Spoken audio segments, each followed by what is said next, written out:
Hello, hello, hello, everybody. I hope you're doing well today. For the second time, we are seeing each other, and I'm so glad to see you. I'm from a different location, and I hope that you're having a great evening.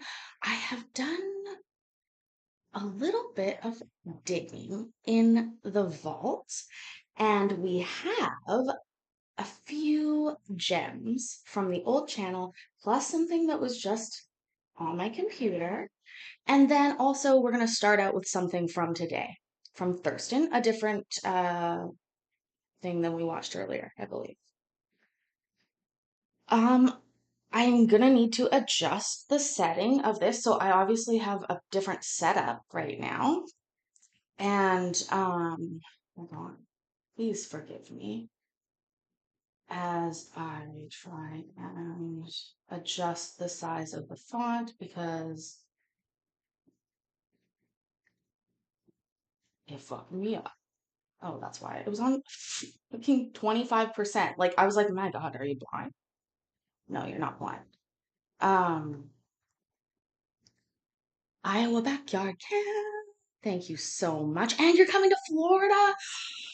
I'm so excited.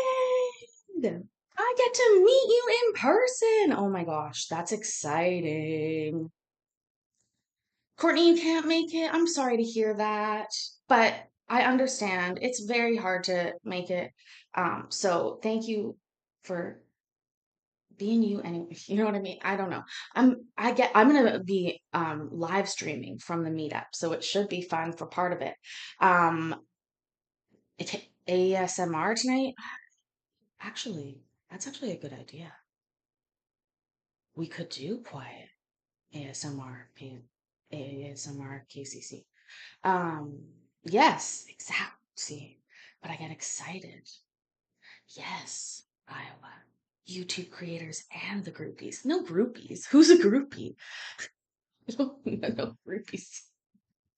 Just fans, I think. Go on the Tower of Terror, Courtney says. Now, is this okay?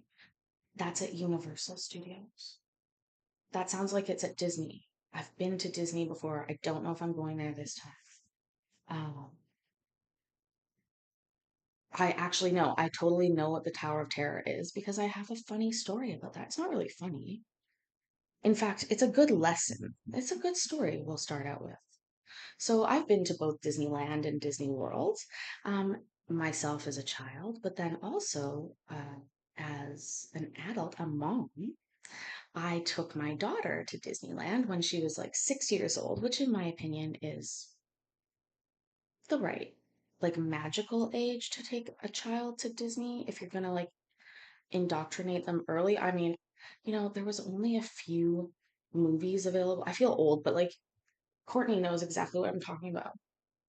We fucking watched The Little Mermaid a lot. Like there was only so many Disney movies. If you were lucky enough to have them on VHS or like an available way to watch them, some sort of cousin that maybe had a collection or you know what I mean? Like there was ways that people had videos or you rented them, but mostly or they showed them on like certain television channels as well, like Beauty and the Beast. Exactly, the classics. All the classics, right? So the ones that have shaped my life that I could still sing all the songs to and like Ariel, all that stuff. So like here's the thing. Going to Disney as a kid, fun, but you're not in charge of anything, right? When you go to Disneyland as an adult, wow. First of all, my favorite part about Disneyland, and I'm wondering if Universal has the ability to do this, but because I was as Universal as a child, I don't recall it as much the way I did as an adult. Immediately upon getting into Disneyland, every adult is on their best behavior. Okay. I don't know if it's because the price precludes people from just being dicks and getting kicked out for no reason, or if Disney has just literally, because that happens at other parks. I know there's no alcohol, but that's not entirely true. And that's not the exact reason.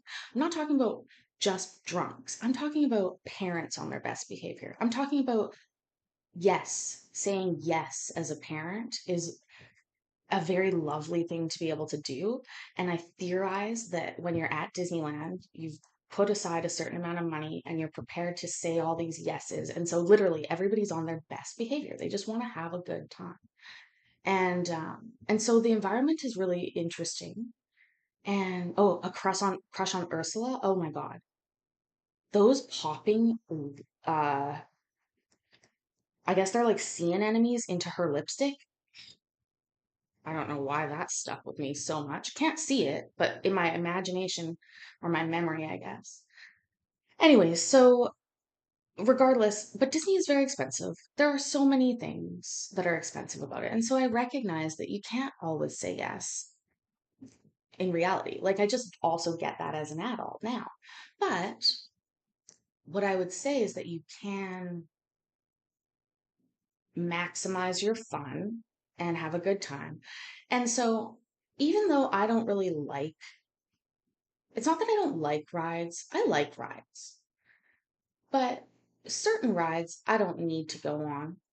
But um but I'm not afraid necessarily of any of them. So it started to like actually it threw me off a little bit. My ex-husband was quite afraid of most of the rides and I was like, uh sorry, is this like first of all, I realized his first time at Disney too. Maybe I should have planned a little bit better for him. And he was like, so again, I don't know if he didn't get the message of like, you're on your best behavior. These are like, again, like I'm not afraid. No, like I'm not gonna go ziplining in Bali. Okay, no offense to Bali, it's beautiful. Have I? No, I've not been to Bali. I don't think you can zip line in Bali. It's a like wherever. What I mean is there are the United States, despite some of its downsides, has pretty robust safety laws, and Disney has a really, really big reputation to keep. And most big parks do. And so there's a level of like, trust that you put in there. Plus thousands of people all day long are doing these rides. So I have ziplined here. Let's be clear. I trust Canadian regulations as well, and I've ziplined and done all of the different outdoor stuff here. But um, I my point is to say like I I'm not gonna if my daughter says I want to go on that ride and she's 6 years old, I'm not going to be like, I don't know about that. Like to me, that was just like so immediately I had to take this like okay, yeah, of course, honey. I'll go with you, no problem. Like the first time that happened, and I remember, and I was just like, oh, okay, I'm gonna be riding all the rides. Like I thought dad would take some of those on, and that's fine if he doesn't want to, but I wasn't anticipating that. And again, I was really hoping like we could just tag off on certain ones or whatever.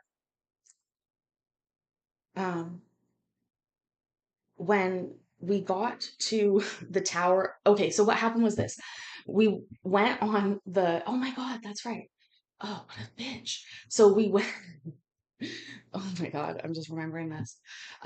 We were in California's Adventure and that like, whatever, is it, is it California Adventure? And that's where they also have the Tower of Terror in California Adventure in California, I think, at Disneyland. Anyways, regardless, whatever happened, he wouldn't go on the Ferris wheel to begin with. And so I was like, because she wanted to go on the inner ones that slid down. And I did not really want to do that, to be honest with you. But again, I'm not about like that part I've already fucking paid for. You think I'm gonna use up some of my nose at Disneyland on shit that's free in an essence that I've already paid for? No. She wants to go on any ride. She's 6. If she's allowed to go on the ride, we can fucking buck it up and go on a ride. And so um he stood there and I remember looking down at him and he's like holding all of our bags and we're inside this very robust feeling um you know car to go up on this Ferris wheel and And we were finally loaded on, and there seemed to be a problem. All of a sudden, we hadn't left yet, but they couldn't move it. So, not a huge deal for us. Also, not thinking much about the people that were already above on the Ferris wheel because we all know how they load. And so, this Disney lady did understand how fucked up this was in a way, and like came over and was like, "Oh my goodness, like I'm so sorry that happened to you." So we got off the thing. My ex-husband's like standing there like, "What happened? What's happening?" I'm like, "Nothing, honey. It's nothing. I think the ride's just having some issues." And this lady's like, "That's totally right, but I've got these special passes for you." And I was like, "Okay. What do you mean?" She's like, "Well, the park's about to close, but you just had a pretty bad experience. So I'm going to take you to whatever ride you want to go on next, and you can go on it for free. Or like, not, I'll take you right to the front of it and you can go on right away. Free. It's already paid for. And then I'm like, great, that's great. So she chooses the like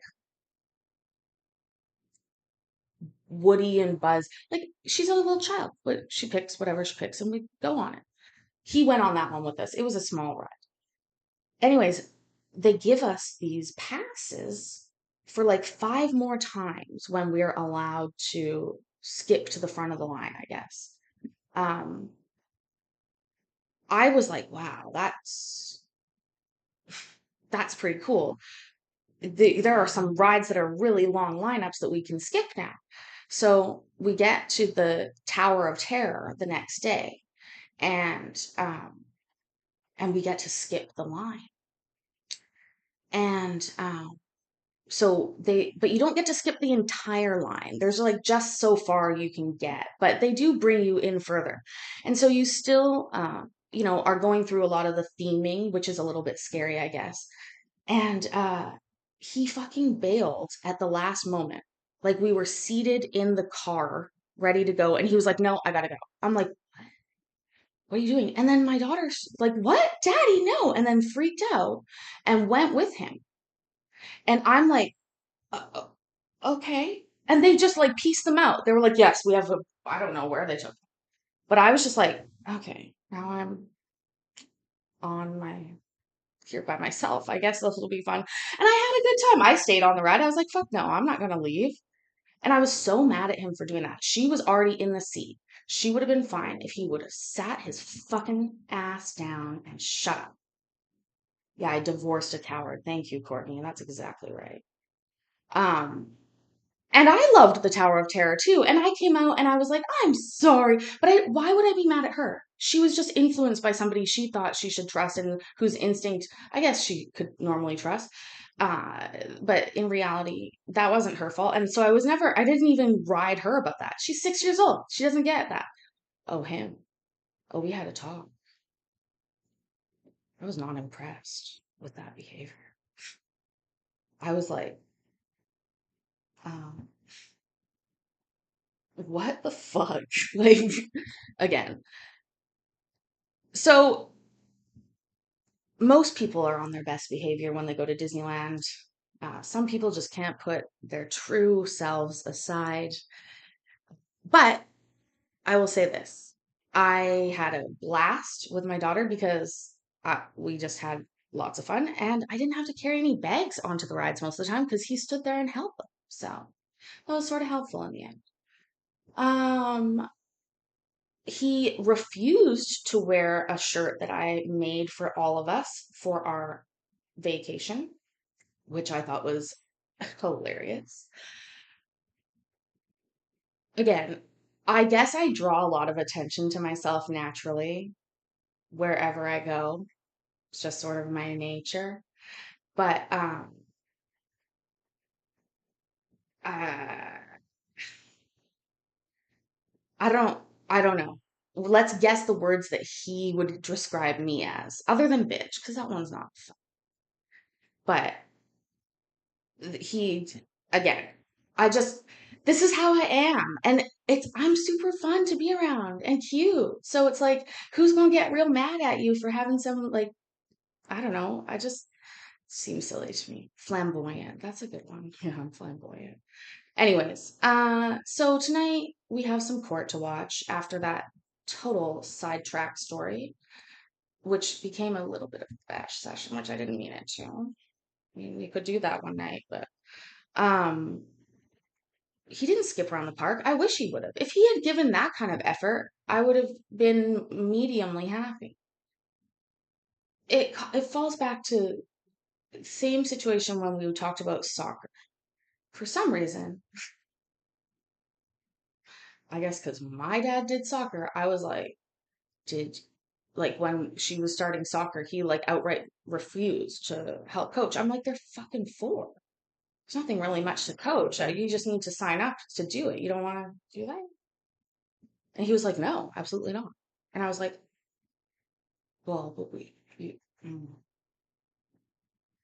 well, one of her parents has to be the coach. That's sort of how the storyline goes. So then I became the coach, and it was fun. I loved that. I love coaching. So maybe not fair for me to want him to do it. Regardless.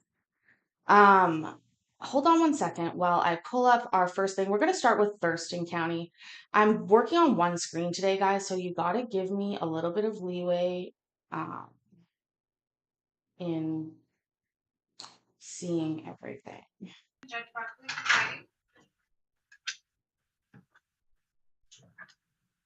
All right, the good news is now I can see.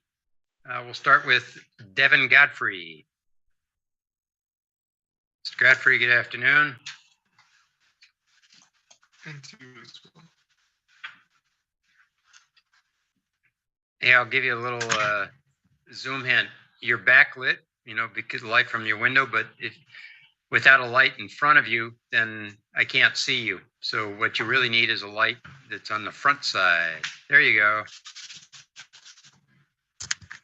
There we go. Perfect. Yeah. All right. So, Mr. Godfrey, looks like we're looking for insurance today. What's the status?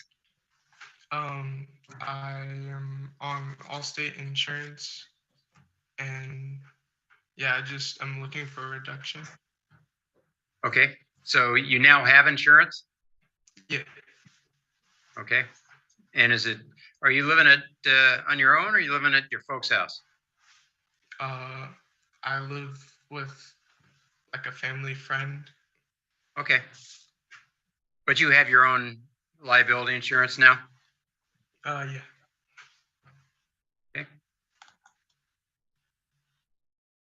Night, Beverly. All right. Because you have insurance, I would reduce the fine from $559 down to $200. And you can either tell me you want to pay the $200, or I'll tell you you can do 10 hours of community service instead of paying the $200. Hello? My bad. The internet was kind of messing up. Can you repeat, Okay. please? All right. Because you have insurance, I've reduced the ticket from $559 down to $200. And you can either make arrangements to pay the $200, or you can tell me you want to do it in community service, and I'll let you work it off with 10 hours of community service, which you can do out in Westport or in Aberdeen or anywhere in the harbor. Okay. What would you like to do? Community service. Okay. All right. So what you want to do is you want to get a community service slip from our court. So you can either go online. I think it's a downloadable slip. If not, contact the court and get a copy emailed to you. And then you record your community service hours on there. Actually, the agency where you do the community service records it for you, and then send it in to us. It'll be 10 hours of community service, and I'll give you the next 3 months to get that done. Okay. Okay, and that'll take care of the ticket. Okay. And so I just go on the court app, or yeah, Thurston County District Court, and get the community service. Okay, so first things first. I fucking hate not having a second screen, but that's besides the point. Second thing second, I loved how he said, my bad. Hi, Loud Elvis. Welcome. Thank you for being here. Please clock in for your shift. Hit the like button. We're digging through the vaults of KCC. We're digging through my closet, if you will. Melanie, our children do love to spend our money, don't they? It's just what they do. Also, Amber, no offense to any Ambers, but yeah, that's exactly what I would expect Amber to wear to court, with her tattoos visible, it appears. Anyways, let's continue on. Like I said, also let me know what you're sipping on slash. Oh, I almost said something wrong, and I'm not going to. So let's just keep going. I can't just press that button now. I have to do something. I apologize. Slip. Okay. And if the slip isn't there as a downloadable document, then just send an email to the court and somebody will get back to you. Okay. All right. You're all done for today. Thank you. All right. Thank you. Yep. Burgundy Grace. Hi, Your Honor. Ms. Grace.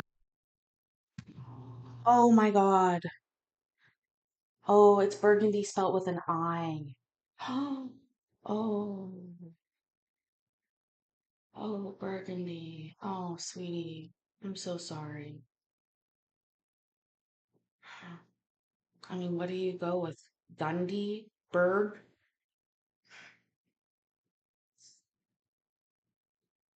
Is it an A as well? Oh God, it's Burgundy. Oh, no, no. Oh my gosh. Oh, wow. Okay, Amber sounds like a gift given to a child wrapped in gold on their birth compared to Burgundy. Okay. Um, it's a woman, by the way. And Courtney, have a good night. I'm sorry the timing was mostly fucked up, but I have a feeling this one will be worth a rewatch later if you don't last. But she just goes by Berg. You think Berg? Berg? You know what's bad when instead of thinking of a sort of mean nickname for somebody, you just like, oh, I just call them by their name. Like what worse can I make than Burgundy at this point spelled that way? Can you imagine her in kindergarten? Teachers writing out those fucking little like letter things for all the kids' names. She's like, oh God, what the fuck is this? Burgandi.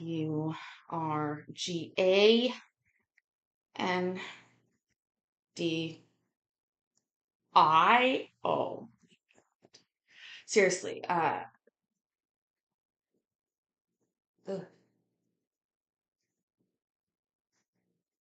I feel bad.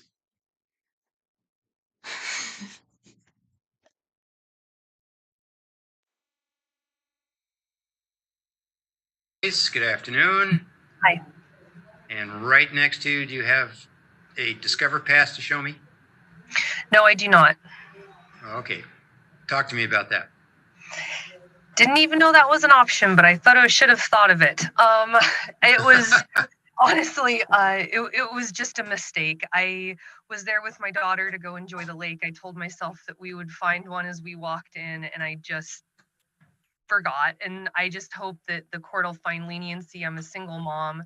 I don't have the record of this in the past. I feel really bad. And I wish I would have thought of just buying a pass, but I did not realize that was a thing I could do. But I feel really bad about it, and it's not something I've done before. Yeah.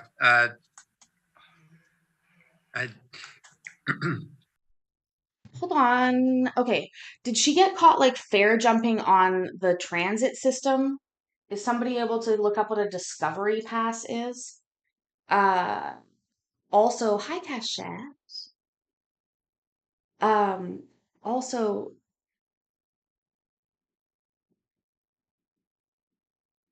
I don't think the judge was explaining to her that she should fucking buy another pass and fake it. I think he was saying you sh- your way to mitigate this ticket is by showing me the pass from that day. You just admitted that you didn't buy a pass and it never occurred to you to buy one. And I'm thinking that you mean like to lie about it afterwards. And that's not what he meant. Like, God.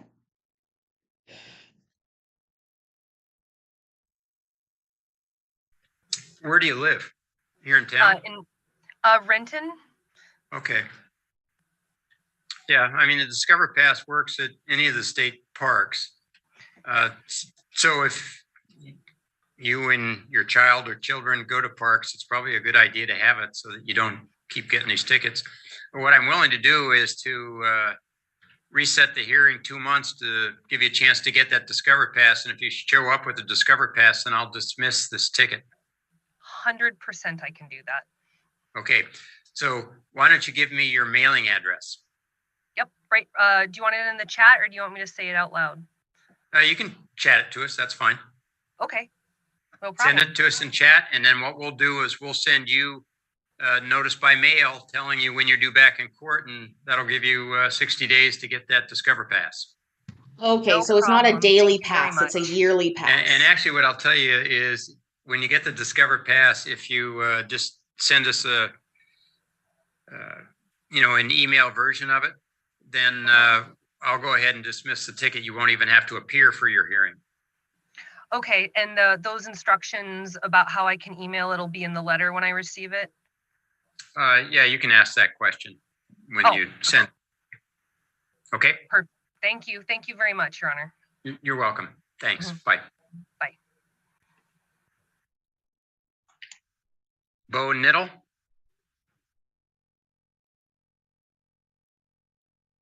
You're muted. There we go. There we go. Now, And you go now by I can Niddle or speak. Kniddle? That's a great question, Judge. Is it Niddle or Kniddle? Can you guys guess in the chat, please? Also, thank you for being here. We are going to have a fun Friday night. If you're just arriving, please make sure that you've clocked in or cocked in for your shift. It's so helpful. YouTube Daddy is such a bitch. You wouldn't even believe it. Also, like I said, we actually have quite a lineup for this evening. We have the rest of this mitigation hearing, and I would like to see, okay, so I'm seeing Kniddle, Niddle, a Canute, but is it, the K is silent? Okay.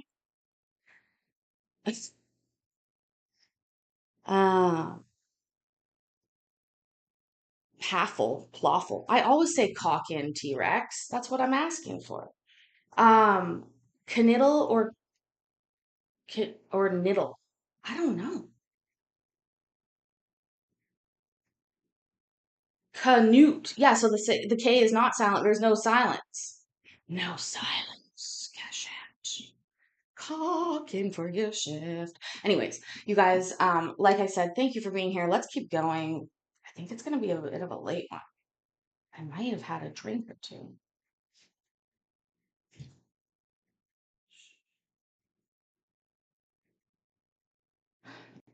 It's Look at this Kniddle. woman's eyebrows, you Okay. guys. All right, Mr. Kniddle, looks like you have a speeding ticket, and checking your record here. Check. Okay. You're Oh. muted.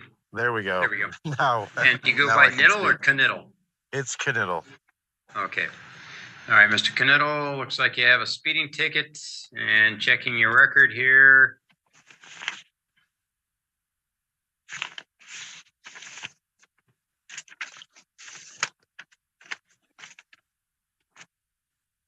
I'm Looks so like you did a tempted to drop. deferral in King County in 2019, so you're not eligible for a deferral on the speeding ticket. Anything you wanted to tell me on that ticket?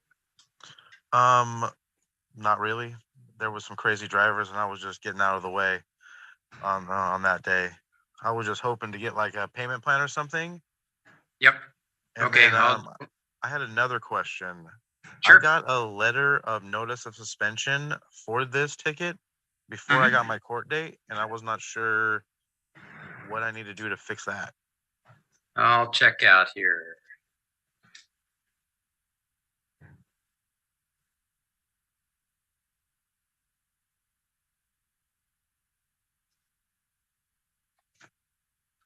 Okay, you do have a ticket that can, this ticket isn't going to suspend you. So you do have a ticket from King County from May of 2019, improper passing ticket that can suspend you. Your license is current right now, but if you had a notice of suspension, it's probably based on that King County No, ticket. it says it's this ticket right here, July 19th, 2023, S93 speeding, Thurston County District Court, violation number 3A0496077, notice of Okay. suspension. Yeah, that's this one. Yeah, And it says what it's does the gonna be language suspended say? October 15th. Okay, let me check here. I have like the letter ID number. I don't know if that helps anything. And who am I to talk about fucking eyebrows, right?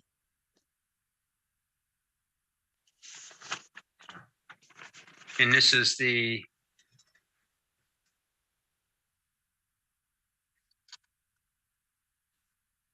It appears to be an upside down moose to me, Courtney. But I'm Canadian, so.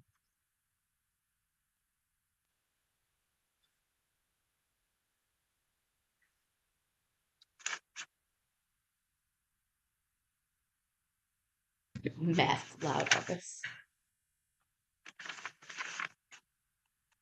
yeah, it's interesting. I don't show, I'm looking on the Department of Licensing website, and I don't show that they're going to suspend you based on this. Yeah, I don't know. I thought it was weird. I was like, I ain't even got a court date, but I'm already getting suspended for this ticket.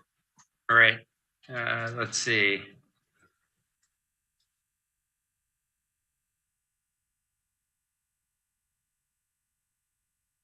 I mean, I see the ticket is there.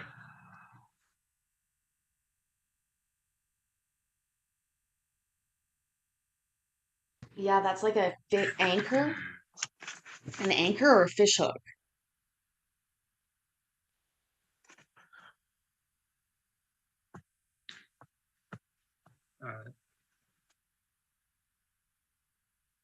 So Ashley, so what had happened, Mr. Knittel, is that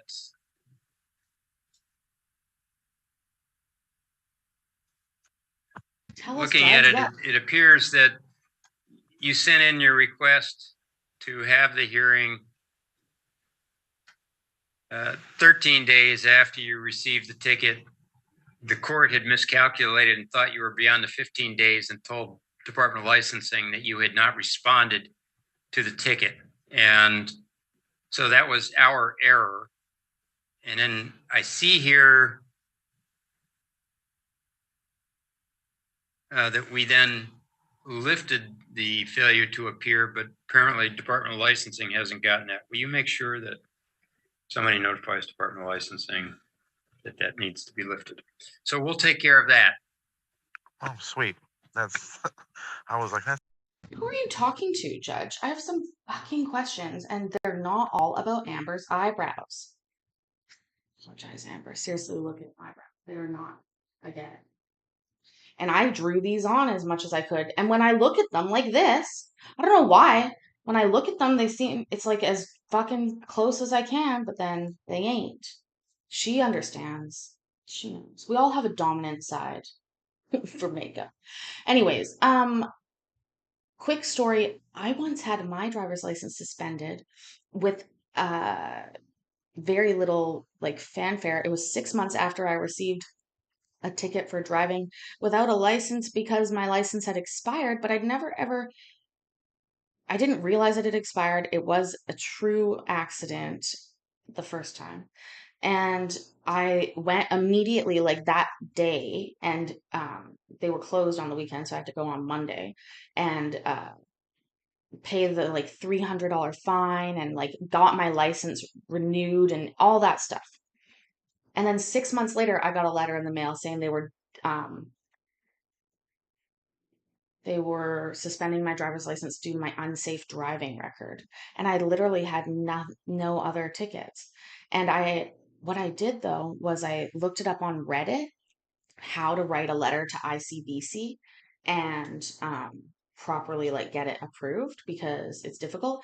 And they told me in the Reddit thread, there was people that work there, I guess, and they were just like, you have to grovel. You can't even defend yourself at all. You just need to grovel. And I was like, okay, yeah, I can do that. And so, the ICBC, which is our provincial licensing and insurance corporation of British Columbia. Anyways, so the letter literally read, "Dear Superintendent, I am so sorry that I accidentally forgot to renew my driver's license and drove without it. These are the reasons that I still need to have my license. Please look at my records, show that I haven't had any tickets, any speeding, anything.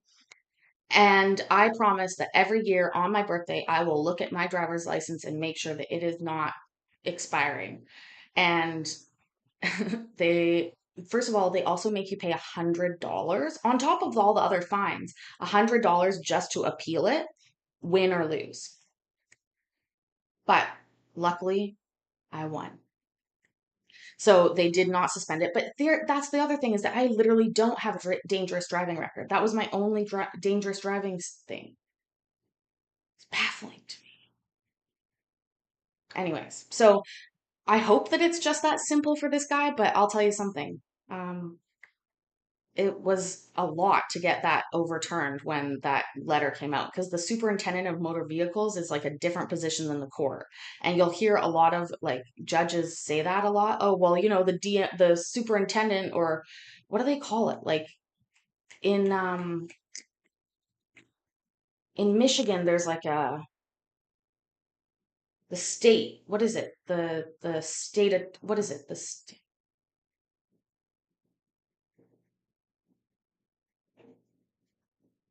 I don't know. No, it's not a Secretary of State. That's it. We don't have that. Secretary of State. See, I don't even know what that is, except in relation to driver's licenses. Um, yeah. Is it like a political position, or is it like a government public servant position?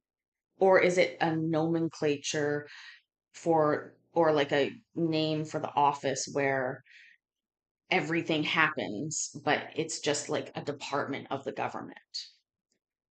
You know what I mean? Like, oh, the Secretary of State, but in reality, it's like a lot of employees that are paid by the government. It's an appointed office by the government slash president. Can you imagine being like, listen, I'm going to need you to do me a solid, dude. I'm going to be my Secretary of State. That's awesome. What are we going to do? I got to be with you all the time. I'm going to be the Secretary of the State. No, I'm just going to, could you take care of driver's licenses for me? Because it's a real pain in the ass. I'm sure there's other things, but it's all I've associated with, and I just laugh. Like when you're appointed to do something like that's a lame ass job, it sucks. Um, Anyways, appointed in 12 states, elected in others. So it's political. What do you mean elected or but what is the mission of the office is what I need to know. I don't need to know. See, this is the thing. What I mean is like most of these offices, or like isn't that providing services that y'all need regardless who's in charge?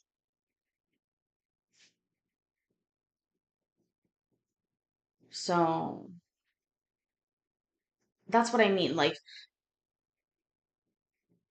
yeah, I don't mean federally. I mean, like, who's in charge? Why is it that in Michigan, people have to go to the Secretary of State to get their fucking driver's license fixed, and none of them can see the Secretary of State for months? They call, they can't get an appointment. That's all I hear in Michigan.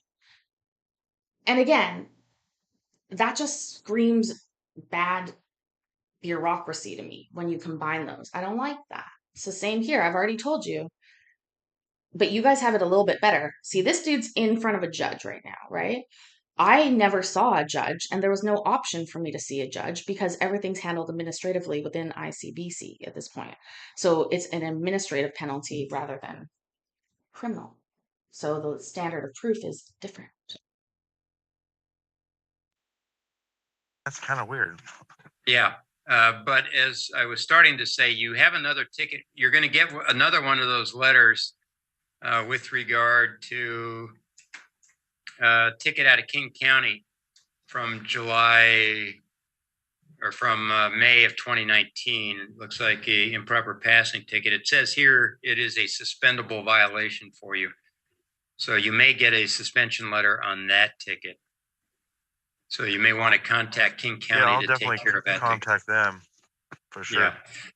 Okay, so back to the ticket you face here.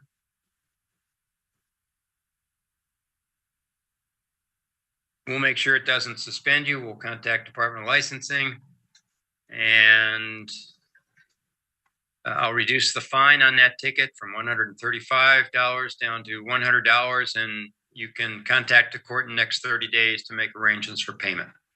All right, sounds great. Excellent. Okay, so that'll take care of the ticket we faced today, and then you'll need to talk to King County about their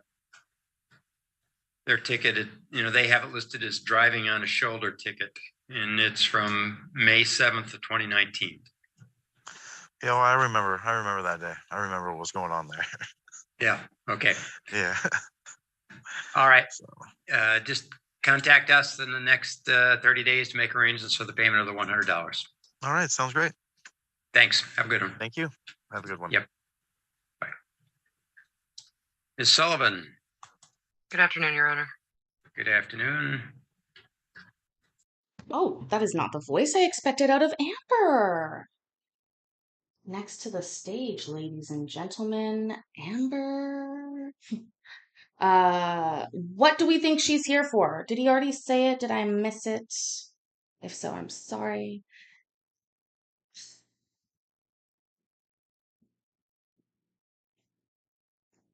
Parking infraction, a state park infraction. I mean, we've seen it all tonight, though, so far. And we're just getting started. This is our first clip of the evening. Gotta be drug related? I don't think it is. I think this is infraction court, just to be fair. So I really think it's gonna be like too fast for conditions, some sort of infraction. It's an infraction. And she's here for the damn eyebrows. Me too. I gotta fix them, honey. I don't know how.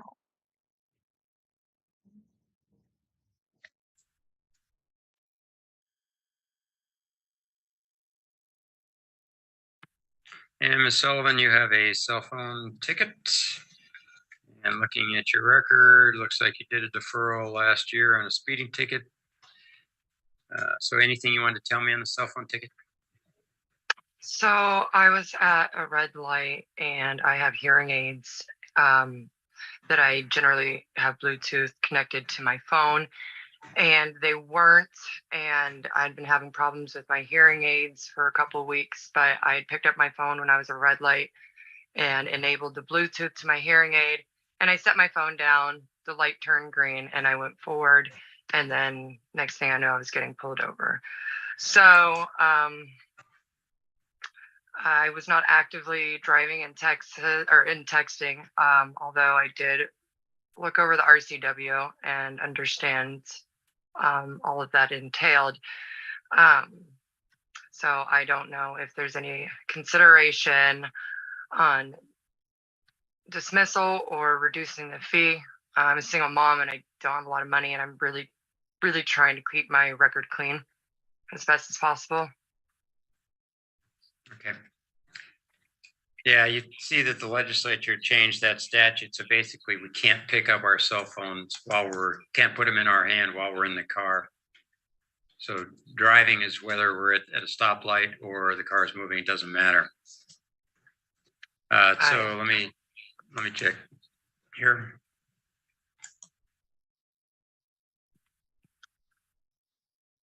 What are you checking, Judge? What are we feeling? I mean, she is asking for mercy. Yeah, She's you using... did a deferral last year. I'll reduce the fine. I'll make it $100, and you can either agree to pay the $100 or you can tell me you want to work it off in 5 hours of community service. It's up to you. And would I have 30 days to pay off that $100? Yeah, for sure. Okay. I will go that route.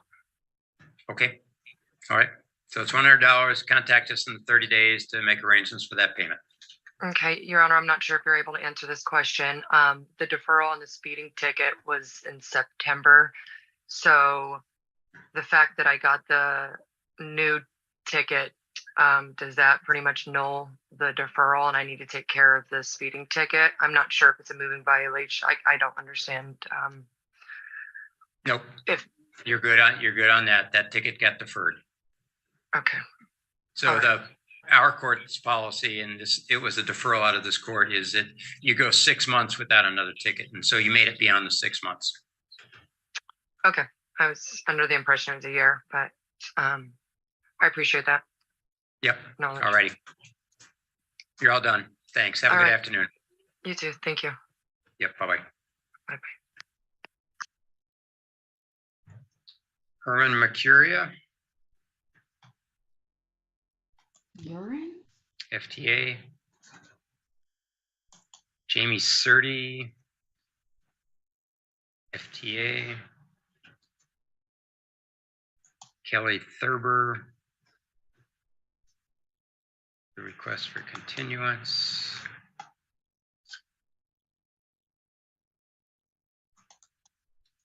Okay, Judge, you're thoroughly boring now. We're on to the next.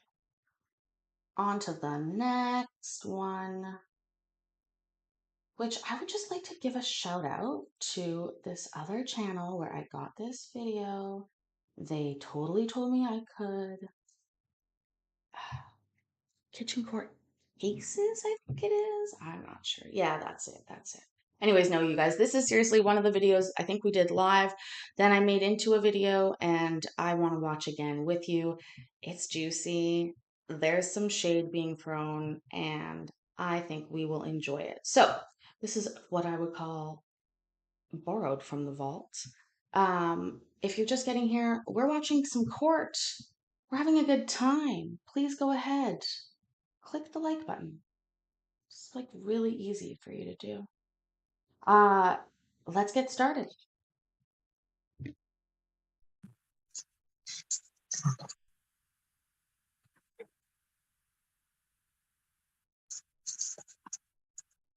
All right, can you both hear me?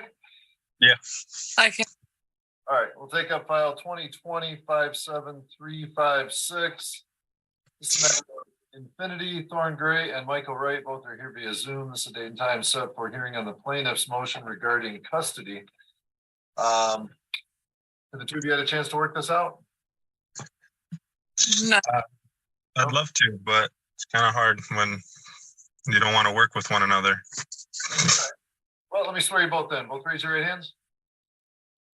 You both swear or affirm any testimony you give in this cause to be the truth, the whole truth, and nothing but the truth, so help you God?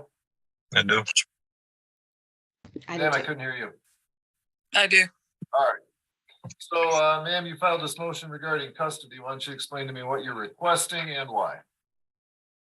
I'm just requesting that, honestly, that Michael, the kids, when he has time for them, as he is having his mother take care of them 4 days of the week that he's supposed to have them. We have current custody of 50-50 that I put into play on the, I think it's March 25th or 21st of the 2021. And that was because Michael had taken the kids from me and his mom was also refusing to give the kids to me. I also have been. What date was that? What did I hear? March 25th? What? Can somebody tell me why that date is important on this channel? Anybody? She does look like Tandy Newton. I think there's an H in that though, Debs. Thandi. But she's definitely got her circa ER, 2000s.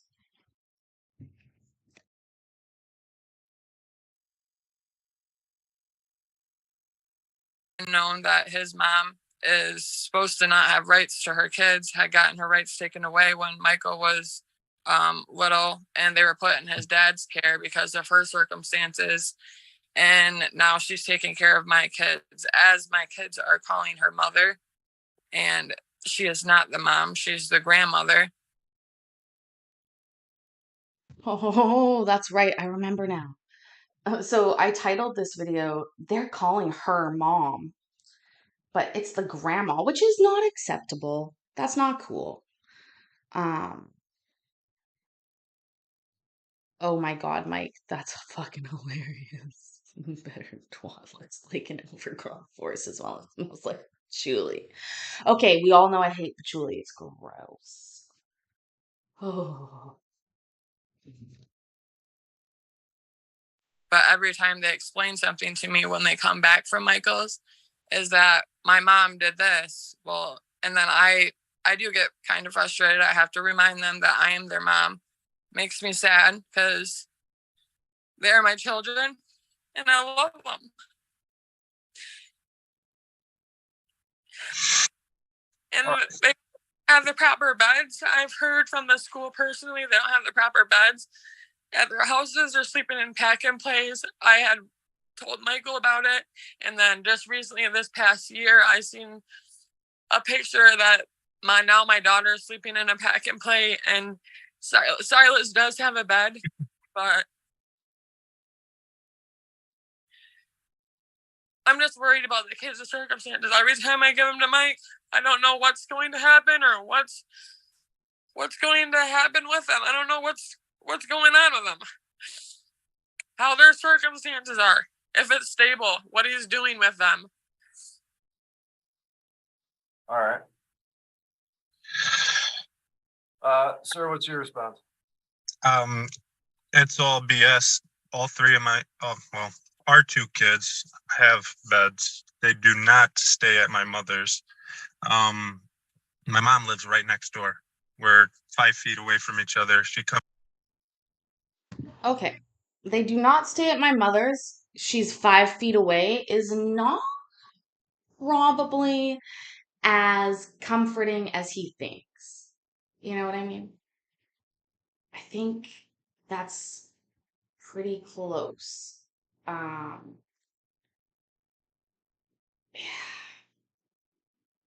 What did he start with? Did he literally start and say it's all BS? Is that his opener for this court hearing? Let's see here. Look at that little. Well, I can't tell because his mustache looks overgrown, doesn't it? It's all BS. All three of our two kids have beds. They do not stay at my mother's. My mom lives right next door. We're 5 feet away from each other. She comes over at 6:30 in the morning, picks my kids up, takes them to school, picks them up from school because I leave to work at 3:30, so I can't take them to school, and I don't get home till 6, if not later. So she picks them up at 2:45 in the afternoon, and then drops them off at home.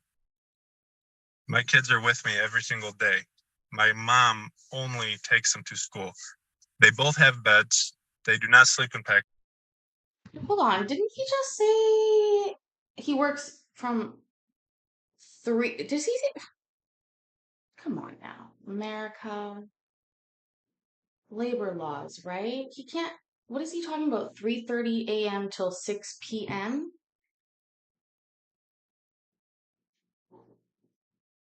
Yeah, you better motherfucking have beds for your kids if you work from 3:30 a.m. until 6 p.m. I would certainly hope you're making good money working like that because I don't know. There's nothing wrong with working long, Mayor. What's my problem is that if the kids aren't, if you're working long hours like that, and hey, listen, I've worked 80, 90-hour weeks before. When I used to work for the cruise ships, they came in at 6 in the morning and they came in at 6 at night, which I hated. It was not enough time to see the town, but they still do it. And I was in charge of every single ship for the whole summer, all of them. So I worked all summer, 80 hours a week plus, and then in the winter, I didn't work at all until the ships started to come back. And that is how that job works. So I know what it's like to work long hours, but at the same time, my daughter was well taken care of. But I will give him this. When you work hours like that, your family is likely helping you out. Depends on the age of the children here. And he doesn't know what grandma's saying, but 6:30 a.m. until school starts is actually a very long time for a little kid. I'll tell you that. I've literally had every job. No, yeah, I have. But the operations manager for the shore excursion company was a great job for me. If anybody's ever been on an Alaskan cruise, the people that normally do all the tours in Alaska, there's like the same number of tours you can get in Victoria, but you but each one is run by a different company, like a small company in a way. So the staff on board the ship have to work really hard. Like they have to meet with each of those people and count tickets and settle money and pay. Like you get paid in cash from the cruise ships every week for certain things. And so um you have to cash out once all the tours are gone and all that kind of stuff. And when they come to Victoria, I would run every single tour. So they would come and they only had to see me or my staff, and we ran 30 tours. And so they only had to count one time. And so their time here was really a lot nicer. And then also, because there are other tour companies that offer, like there was maybe three, four tour companies on on in my area. So all of us offering similar tours in a way. So, when the person on board is thinking of whose tour to sell, I used to take them to Walmart in my car. I'd be like, okay, we're going to drive to Walmart. You guys need stuff. That's no problem. I set up a crew shuttle to Walmart one time. That actually made a lot of money. A whole bus of people wanted to go to Walmart because Alaska is very expensive. So they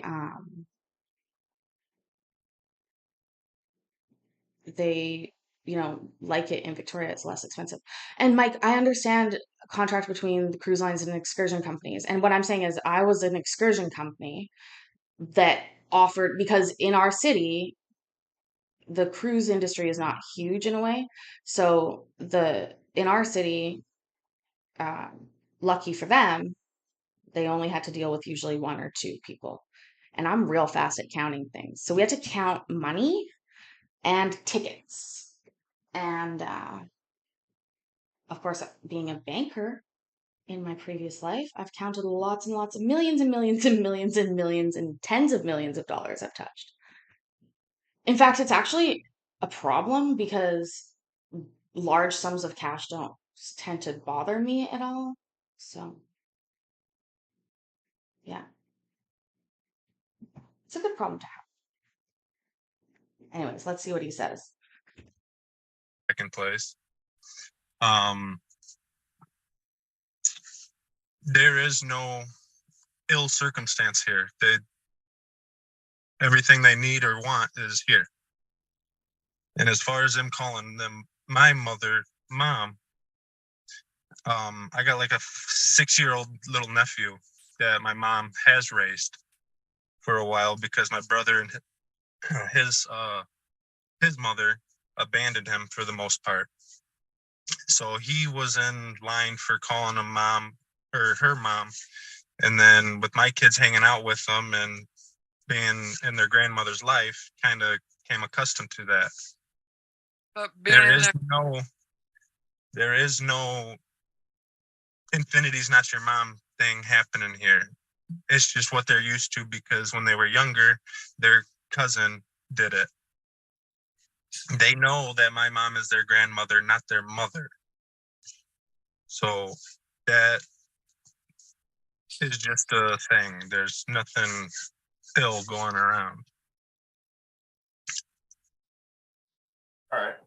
So you guys agreed to an order for week on, week off back in like 2021, right?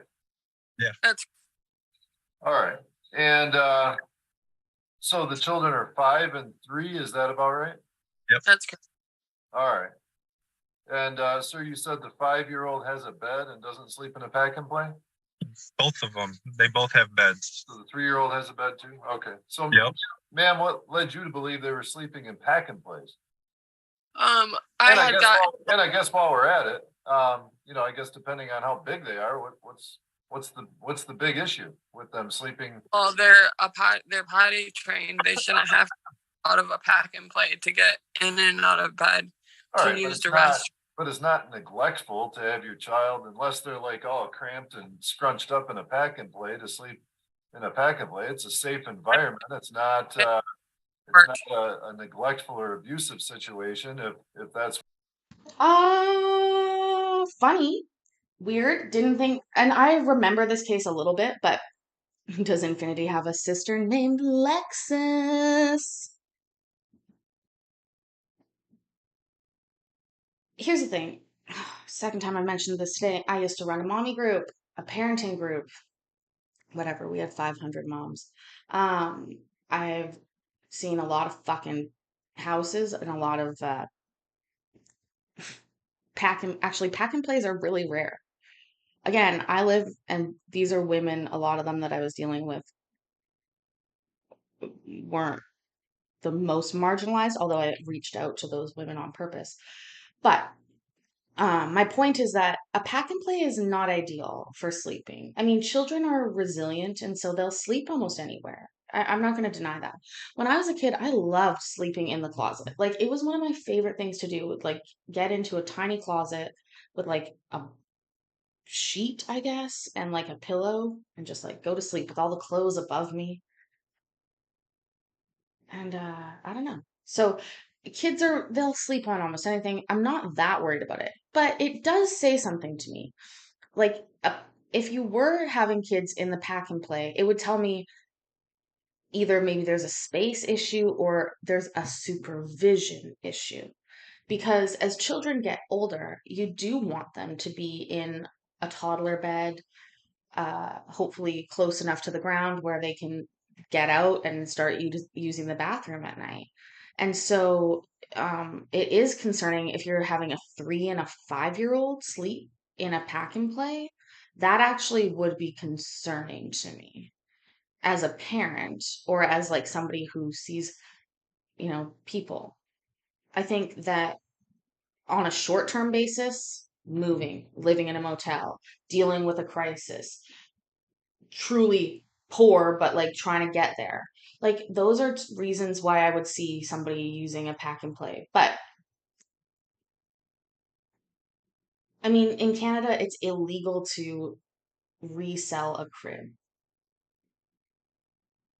I think there's some legalities about it. You can't, there's been too many crib problems. And so there's a lot of rules around like baby gear.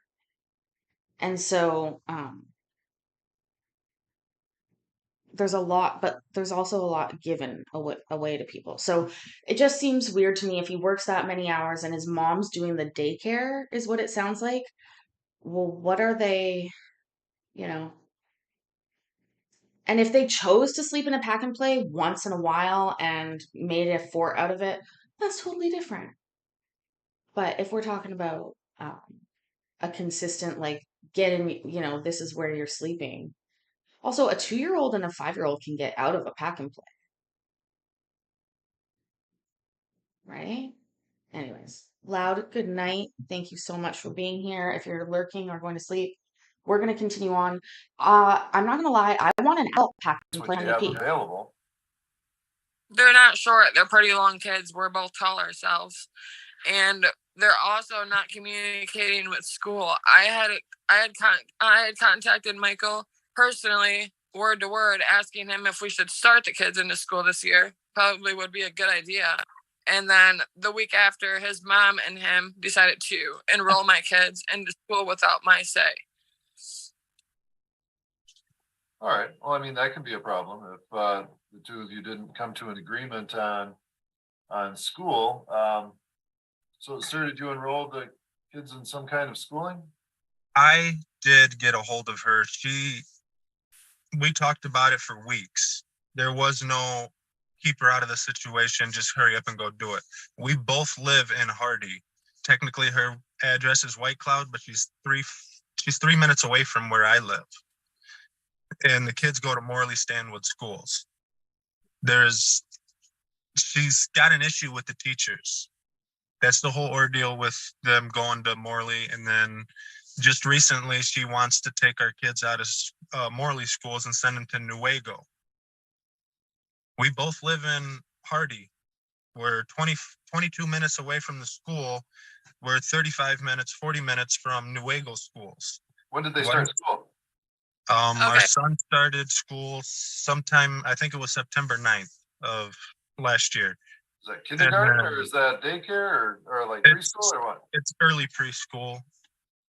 He's going to be in kindergarten That's here fine. coming this year. I do believe that's right. And then our daughter started school, 2-3 months ago? She 2 started months like ago? because they didn't have a teacher. Yeah. Oh, that's annoying. So they started school in the district in which you both live? Yes. Yes. No, I do not Oh. live in Morley. I live in Croton. And I'm saying that because personally, I went to Morley schools. Mike's went to Morley schools, and it's not a good school. The teachers are missing every other day. They're sick. As of today, my son is homesick because the teacher is sick and the door is not working. So they're not in school. They've missed more school than they have been in school because of the teachers.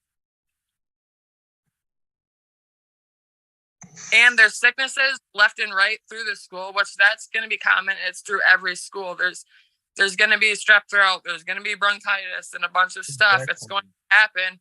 But at the same time, it's just they're missing a lot of school. All right. Well, I mean, your son started back in September. Why are you just bringing this up now if you didn't agree with it? Because now they're trying to sign me up for kindergarten through Morley. Well, that would be the next step for a 5-year-old, right? Right. Right. That's not the right school for him. So you don't live in the Morley Stanwood School District? I did not agree with putting them into Morley. It's We talked inside. about It's this for inside the weeks. court. I wrote it down in the court hearing. Yeah, half the stuff you said in the court hearing, all of these papers here, 90% of it's a bunch of lies. I could honestly say No, 100% of it's a bunch of lies. The only thing that's not a lie is my mom's and my children's lives, and they're in school. That's it. Everything you said, the teacher said, never once was said. And the only reason I don't have proof of that is because the court did not subpoena the teachers to get involved. That's the only reason I don't have proof that the teachers didn't say nothing.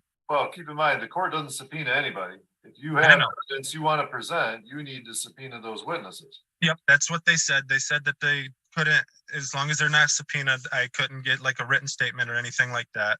So I'm not, He really doesn't understand, right?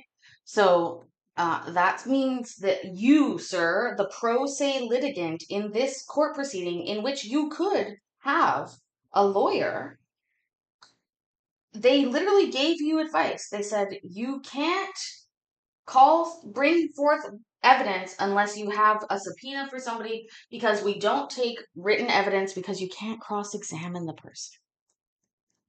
Night, Vicky, lurking. I appreciate all of you lurkers and all of you late night watchers as well. But you know what I'm saying? Like, I think he's missing the message. The judge is like, whoa, whoa, whoa, we didn't fucking drop the ball. You never tried to pass us the ball. There was no pass. We did not get a pass of the ball here, you know? Anyways, again, petty ass shit. Petty ass shit.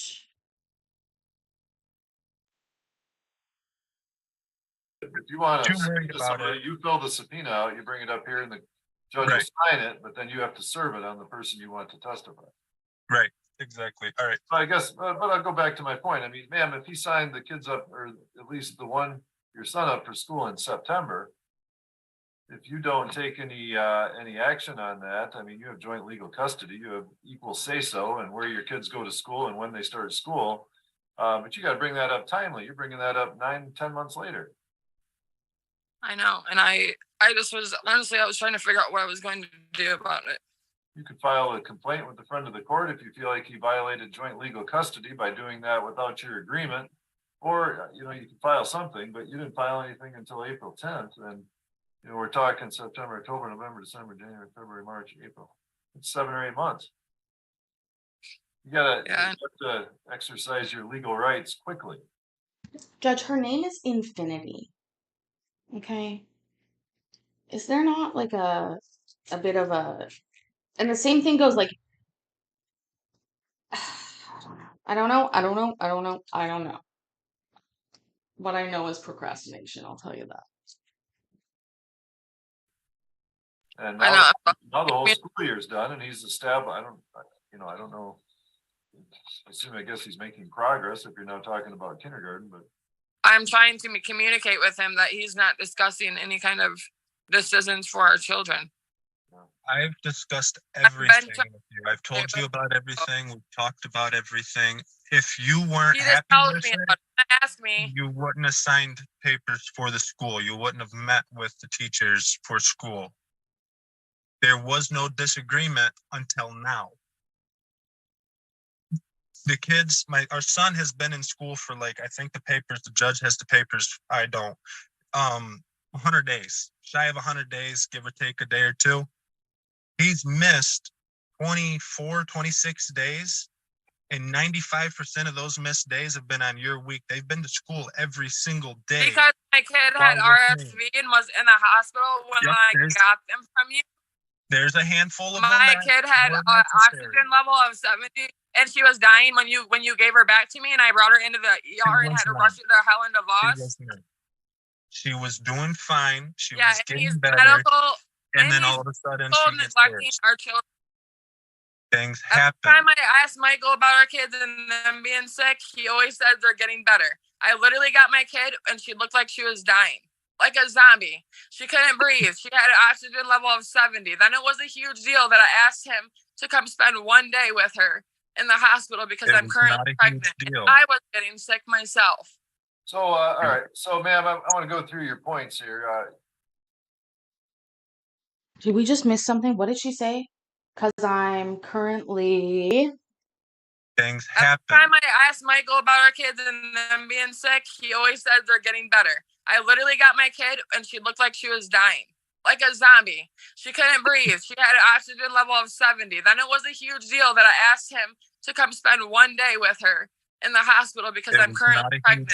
I was getting sick myself. So, all right. So, ma'am, I want to go through your points here. One is that grandma is taking care of the kids more than Mr. Wright, which, that's not a basis for. So RSV is a common and dangerous infection for young children in some cases, and a pulse ox of 70 is exceedingly low.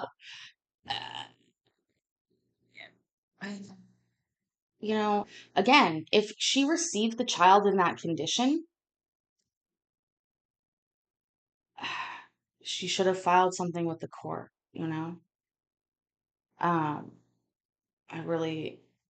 I'm getting 5150 vibes a little bit too, Mayor. She seems a little bit high strung, but she's also said she's pregnant. I mean, isn't 98 bad or 97? I have a pulse oximeter on right now, as a matter of fact. I believe. Where is it? SpO2%? Is that what that is? SpO2%? I think that's your pulse ox. Yeah, I have one of those on right now. Anyways, let's keep watching and I'll try and figure out how to use it.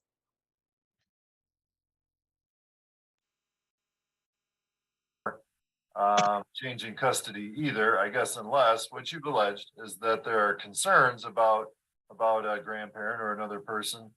It looks like if there are concerns that, I guess, to use your words, not mine, she had her rights taken away. What do you mean by that?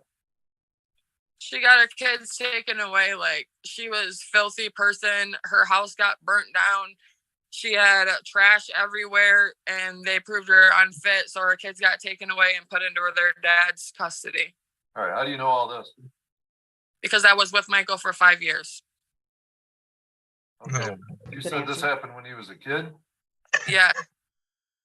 All right, so he doesn't look like he's 5 or 10 years old. He looks like an adult male. I mean, so this was long before you were in the situation. So somebody Okay, told then you, why did he right? get? Why? I'm asking. I'm wondering is why she got her rights taken away. Well, And no, I'm then she asking you. had I'm asking children. you. You've alleged this as a part of the basis for your motion. I'm asking you, why is that relevant? Why is it okay for her to have my No. children? I didn't say why is it okay. I said, why is it relevant? How is that relevant to today's proceeding? It's relevant because she shouldn't have custody of my kids. Because She of don't. something that happened when he was a child? But how do you know it happened? Did you read some paperwork or see court papers or how do you know what happened? If you go to their house, the house across the street, it's all burnt down. There's a bunch of stuff all over. It's still laying there. It's the house that's burnt down. So from 20 or 30 years ago? Sure. That And happened. she had 7 her, years hold ago. on, sir, I'll get to you in a minute. Sorry. And so she had her rights terminated, or she just lost custody, or what? She lost custody of her kids. And that was when Mr. Wright was 5 years old, I think you said? Sure. Is that what you said? That in there, I didn't put any age. I just said that she got her rights taken away as Right. when they were kids, and they were put into his father's care. All right, but do you know if she had, if she ever got custody back, or if she had visitation, or? She ended up getting visitation back. Rank here, say What's the hi, condition basement of her house gardener. now? Is it a filthy house? She has 13 dogs, and How it many? smells like feces. 13. 13 Probably dogs? 15. You're cutting in and out. It's hard to understand you because your Like audio. 13 or 15 dogs. Are they just running wild, or are they kenneled, or does she raise dogs? I mean, what's She breeds them, and she has just poop and pee all over the house. It's been like that since I've been with Michael.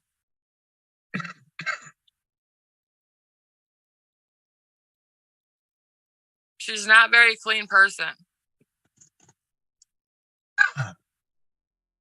all right, sir? Can you address that? Yeah, my mom, she does have a handful of dogs. That's one of her flaws. She loves dogs. The house that burnt down, that was 7 years ago. I think I was 18, 19, just before Infinity and I got together, honestly. My mother never lost her rights. Her and my father went through what we're doing right now, and the courts bounced back and forth on who the kids lived with, me and my two brothers. So there was no rights lost. There was no rights terminated. There was nothing. It was just a back and forth custody battle. And every other time somebody had something on the other person. So we went back and forth. Thank you, Jonathan. There was no termination of rights or nothing. I never once said that. So I don't know. I've heard about this 100 times, and it's just an ongoing thing. But All right, then, sir, what hours do you work? I don't know that I caught that fully. I work about 4 to 6. I work out or over in Baldwin, so I'm about an hour away from work. So You work 2 hours a day? no, about 12. 12 Oh, hours so are those nighttime hours or daytime hours? through morning to night. Okay, so you work from 4 a.m. to 6 p.m.? Yeah. So like 14 hours?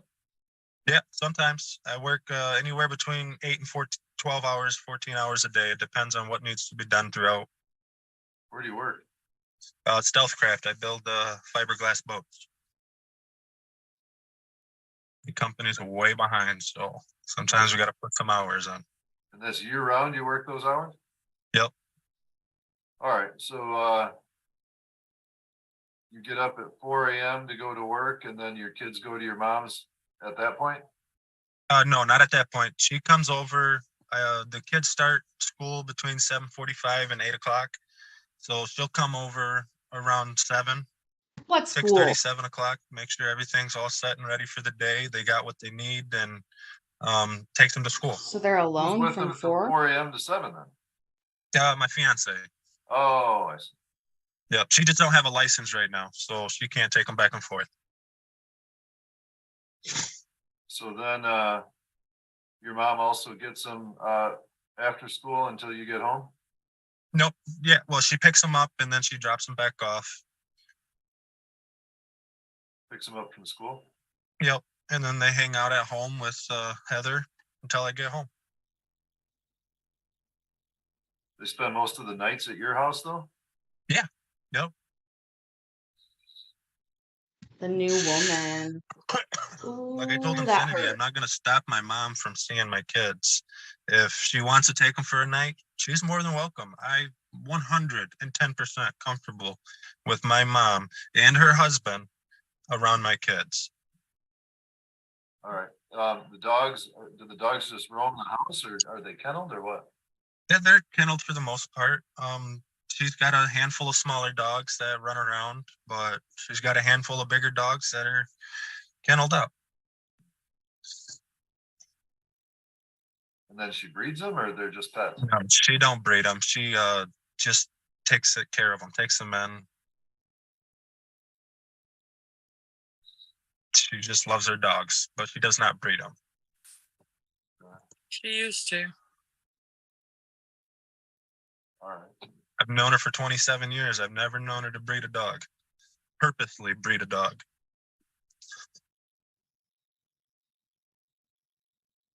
All right, but they spend the night, well, most of the night. Ooh, the caveat. Did we hear that? Hold on. Go back, go back, go back, go back.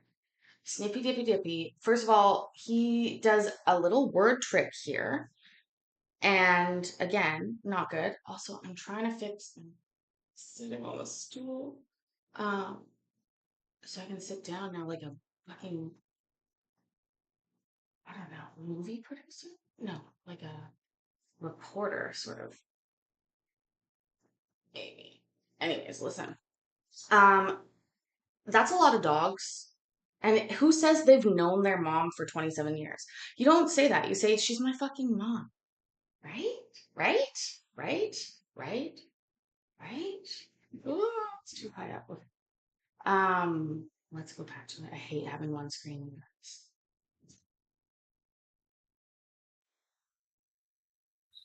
She just loves her dogs, but she does not breed them. She used to. All right. I've known her for 27 years. I've never known her to breed a dog. Purposely breed a dog.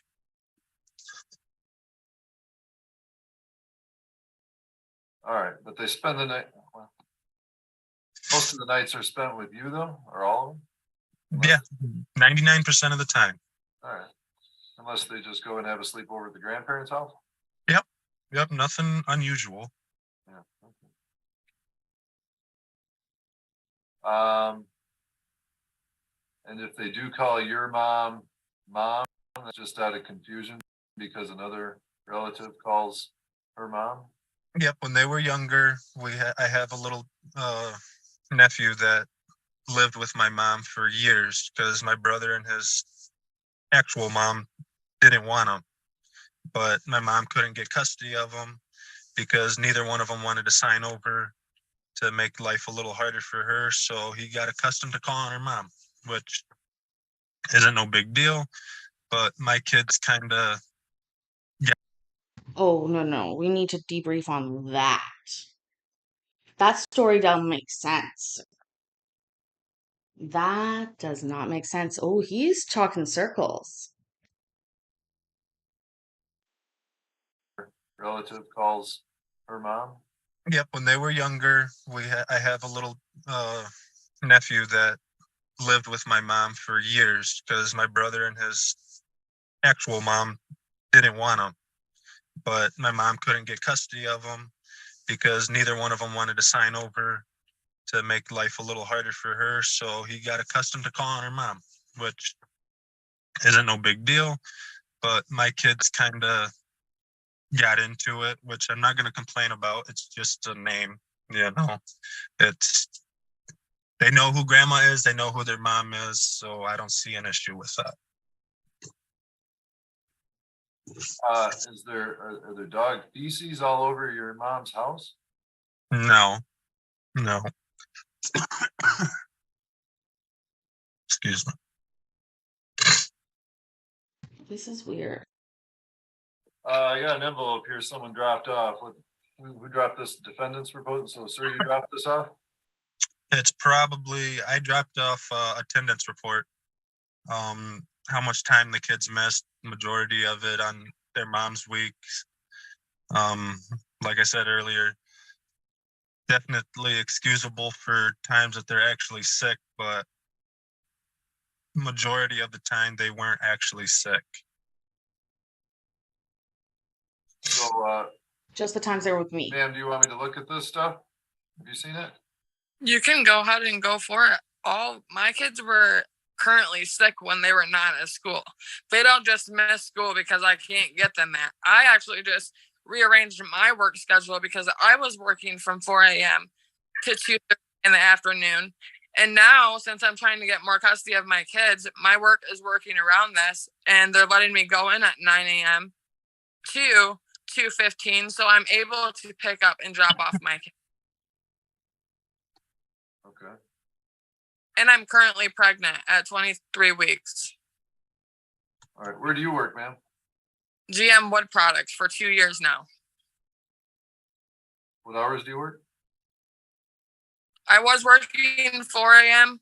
to 2:30. Now I'm working 9 a.m. to 2:15.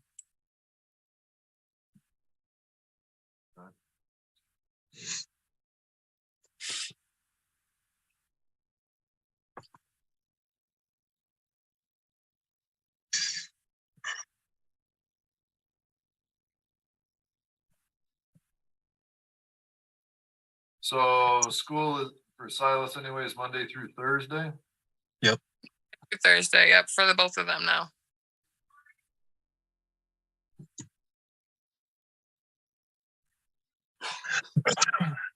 So some of the boxes have like a A for absence, I assume. Some are just blank boxes though. What are the blank boxes? Yeah, I wasn't able to figure out. I don't know if there was just no excuse on why they were absent, or if some of them were just unscheduled absences. I know some of the days were absent. There was no electric, no heat, stuff like that, so it was necessary. But As in, the teacher didn't fill it out because there was no school that day and they didn't properly mark that somehow or delineate it? I'm perplexed. Like, if there's one easy ass job as a teacher, I mean, taking attendance has got to be it, right? It's got to be the easiest one. Nobody can fail that. The way you can fail is by not doing it, I suppose.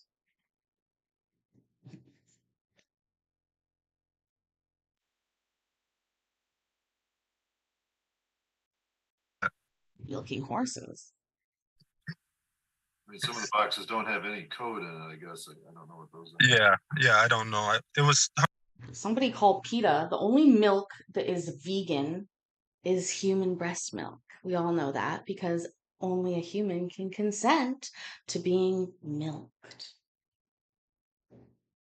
Girls and guys know that.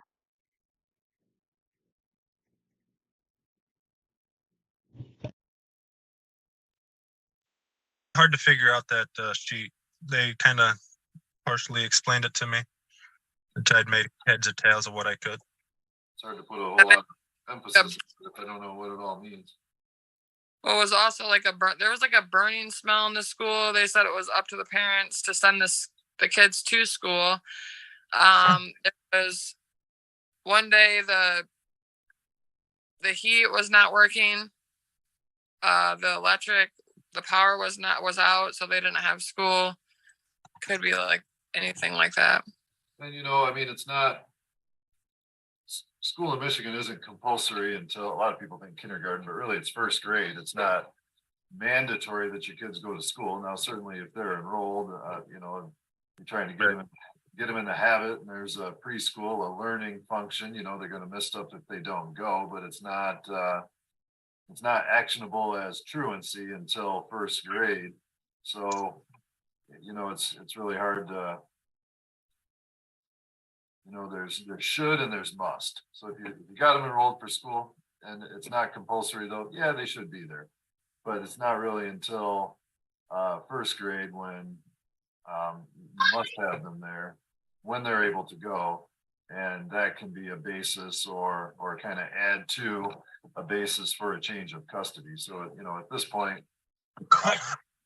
you know, it's kind of persuasive and not something I can really base a change of custody on. And I mean, to be honest, this other stuff, ma'am, you know, if there was a situation whereby there's a custody change when Mr. Wright was a child, unless you can, you know, draw a direct line from that to your kids being unsafe in their home at this point, you know, that's not really relevant. You brought up the pack and play as opposed to a bed. Now, Mr. Wright has said they have beds anyway, but you know, that's not patently abusive or neglectful or a basis for changing custody. You know, I guess once kids hit a certain size and they don't fit in a pack and play, then certainly they have to be transitioned to some kind of bed. But Mr. Wright has said they have a bed. The fact that they spend time with their grandparents, that's not a problem. Lots of kids spend time with their grandparents, unless they're abusive or neglectful people, which doesn't sound like that's the case. Sounds like there are a lot of dogs, but if they're not dangerous dogs, if they don't bite or scratch or you have problems with that, which you haven't alleged, then you know, that's not really a problem either, as long as they're picked up after. And as far as the defendant's mom helping him out with getting the kids back and forth to school, I mean, sounds like that's, you know, kind of beneficial under the circumstances. Mike, you don't? I'll tell you why. I think, I mean, knowing about Dom Gable milking. In fact, milking a Dom, maybe less likely. I don't know. It depends. Really depends on what they're into. You know, kink is so personal.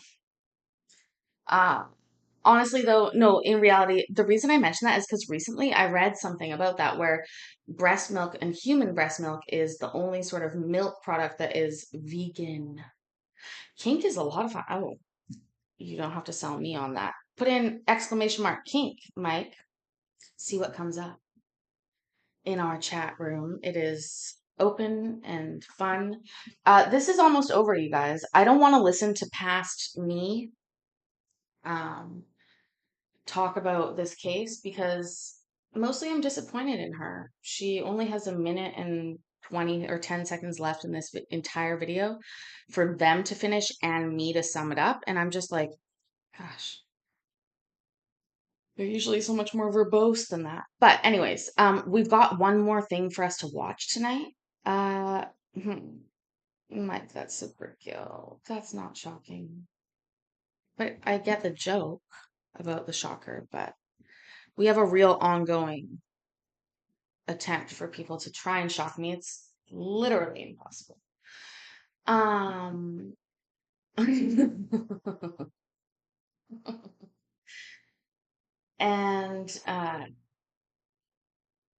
yeah, but keep trying, please. I really enjoy it. Maybe that's my king. She's, we don't know. Anyway, seriously, let's finish listening to this while I move on to the next one. Circumstances that he's got to work a lot of hours, which, you know, that is what it is. But I mean, someone's got to help him out with that, and if his mom's willing to do that, that's fine.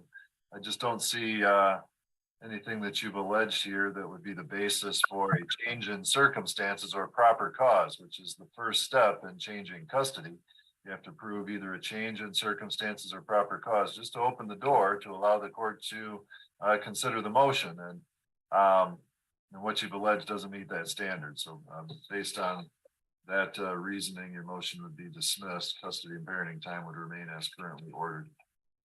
There being nothing further, you guys should be all set. You get an order of dismissal in the mail. Thank you. All right. Stopped it in time. Perfect. So you heard the end of that. Honestly, you guys are cute, but we have a kink link on the Discord, so please keep that in mind if you want to hang out on Discord. That's a fun place to be, but also check out the link tree over there. We are now going into I believe, civilian warrant application hearing. Like I said, no, I'm sorry. I think it's going to be a TPO. I don't know. Let's watch it together. If you guys could do me a solid, make sure that you've already subscribed to this channel. I know that seems silly to ask, but like a lot of people don't subscribe. Anyways, like I said, let's continue. Let me fix this first. Why is it fucky like that? It's like Judge Dude hates me. He's like, I'm gonna fuck with her. Judge Dude, you need a shower so badly. It's not even funny. Like, look at his face. He looks like he has absolute jaundice. I swear to God. And yet he is like here. Hold on now. I'll make it big. There we go. Look at these fucking people filming in. What is it? Are they in portrait or landscape? Why are they like that? I don't know. I still don't understand.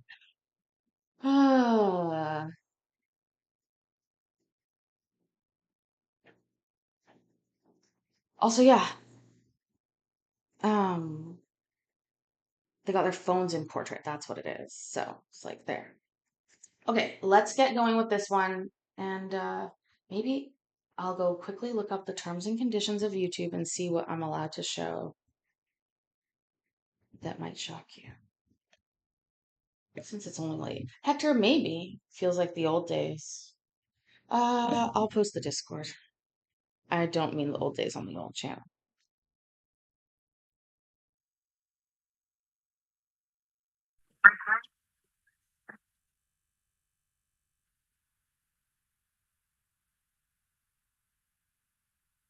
Look at Jonathan. I like it. Thank you, Jonathan. All right, it looks like we have both parties present. I want to give you each a rundown of what to expect for today's hearing. Thank you for your patience while we work through some other matters we had on the calendar. This is a civil hearing, so the standard of proof is more likely than not. That's basically what I have to decide is which way the scales tip. And the way that works is that we hear from the petitioner and we hear the petitioner's case in its entirety. That means the witnesses testify one by one. They are questioned by the other side one by one. When they're done, the petitioner rests and it's the respondent's turn to present any testimony or evidence they wish to present. Now, as we go through this, there may be documents, exhibits, or other evidence that we need to discuss. If you have submitted that to the clerk and it's been accepted, then the clerk can screen share that for us so that we can all be viewing it at the same time. So just if that's the case, please direct us to whatever you need and we will get it pulled up for all of us. So the last thing that I will advise everybody before we begin, forgive me, I'm trying to adjust my camera. Is that if you have witnesses that are physically located where you are, they need to move themselves to a place that they cannot hear the testimony being given. Each witness's testimony is supposed to be given on its own without being influenced by overhearing the testimony of others, consciously or unconsciously. So if there is anybody physically with you that you intend to testify, this would be the opportunity for them to remove themselves from the room and go somewhere else. Now, Mr. Coleman, we will start with you. If you'll raise your right hand for me and unmute, please. Yes. Do you swear any statements you make to the court today will be the truth under penalty of perjury? I can't swear on no Bible because I'm Muslim. There is no Bible, but I am asking for you to swear Yeah, or okay. affirm. So if you would feel Yes. more comfortable affirming that you will Gotcha. tell the Affirm. truth. Affirm. Thank you. Thank you. And certainly, I mean, no disrespect by making the request, but whatever form that may take, an affirmation of your intent to tell the truth is more than sufficient. So you are filing against Ms. Baker and you believe she's a DeKalb County resident. Is that correct? Yes, sir. And you two have a child together. The age is redacted on the paperwork at this point, but you have one child together, correct? Yes, sir. All right. You two have never been married. Have you ever lived together? No, sir. Okay. So you detailed an incident that took place in late May. Tell me what happened in this incident. I came to meet the processor so the processor so I could pay the processor to server for the legitimation. And as I was talking to the processor, I drove off from the process as I was driving off. When I come around the curve, she ran toward the car. She screamed, "Bitch!" And she's like she was gonna throw her phone at me. I was like, I started laughing, and I bust a U-turn. I came back up. Hold on. What's happened here? That's a lot to happen quickly. Also, thank you, Iowa, for being here. I hope there's lots of critters on the critter cam. Okay, seriously. We gotta go back. Look at the smirk on her face. Look at her face. Also, hi, Tin Man. I'm gonna go back.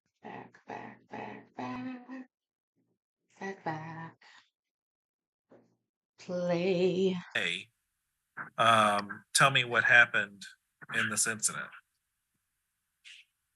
I came to meet the processor so the processor so I could pay the processor to server for the legitimation. And as I was talking to the processor, I drove off from the process as I was driving off. When I come around the curve, she ran toward the car. She screamed, "Bitch!" And she's like she was gonna throw her phone at me. I was like, I started laughing, and I bust a U-turn. I came back up. By the time I came back up, her brother had came out by then, and then I was like, "Oh, for real?" And I pulled out, and I texted her later, and I said, "You was gonna hit me with a phone, bro. You was gonna do that." She was like, "What the hell? Like, what you were doing out here was you been out here? It was malice. It wasn't no malice in nothing I did. I'm just trying to set some boundaries. Make sure I see my child. I don't want to hurt her. I don't want her to hurt me. Just set some boundaries." Okay. So were your windows up or down at the point she was going to throw the phone, or that she might have thrown the phone? My window was halfway down. Okay. And so I you drove said out. in your Yeah, I drove. I went after that. I drove out. I kept pushing. all right, and you said there have been incidents in the past that involved a firearm. When approximately was that? It was during it was sometime during the pandemic. One time I was walking off and it was a shot fired. The shot that was fired, it was stated to me that the shot was fired in the bushes. But I kept walking. The shot was fired because I moved some money that I gave her for a phone bill and put it in another spot. Move money? And she quit. She get upset. I do things. I'm not gonna lie. I do things because I do it to my other family too. I do things when I see somebody doing something crazy that don't make sense. I do something to see how far they're gonna go. So I moved the money, but it didn't cause for me to be shot busted at me. She's back. Shady's back. Tell your friend. Can you hear me? All right, I'm looking through paperwork to figure out. We heard. And I want to make sure I'm getting this. So you said when the shot was shot off at me, I kept going. I got in my car. I drove off. I called her. I went to one of my brothers' house, one of my Muslim brothers' house. I consider him a good friend, like a cousin and stuff.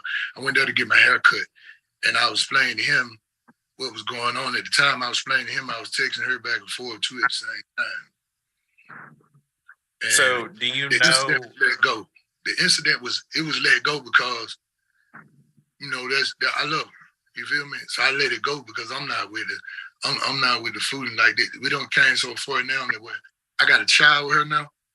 I don't want her to hurt me. I don't want to hurt her. I don't want nobody to get hurt. So like I said, I need the boundaries set. I need it set to the point where, hey, some respect got to be given. You want respect from me? Give me the same kind of respect. That's all I have. So do you Yes, know sir. what direction she was firing? My back was turned, sir. My back was turned. Okay, so I was hit in the face. I was hit in the face first with a shoe. When I was hit with the shoe going out the door, I was like, the fuck? So I'm like, I turned my back and I kept walking. Then I heard the blah.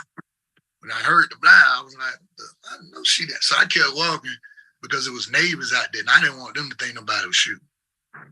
So I didn't want them to think nobody was shooting. here's what I'm trying to figure out. Mm-hmm.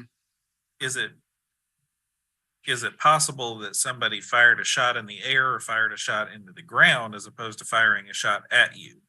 And I'm wondering what information, if any, you have about that.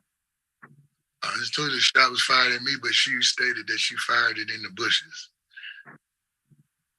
Okay, what makes you think it was fired at you? No, the shot never should have been fired behind my back. When you hit me, when I got hit with the shoe and I was walking out, you had the gun in your hand. So the shot was fired after that.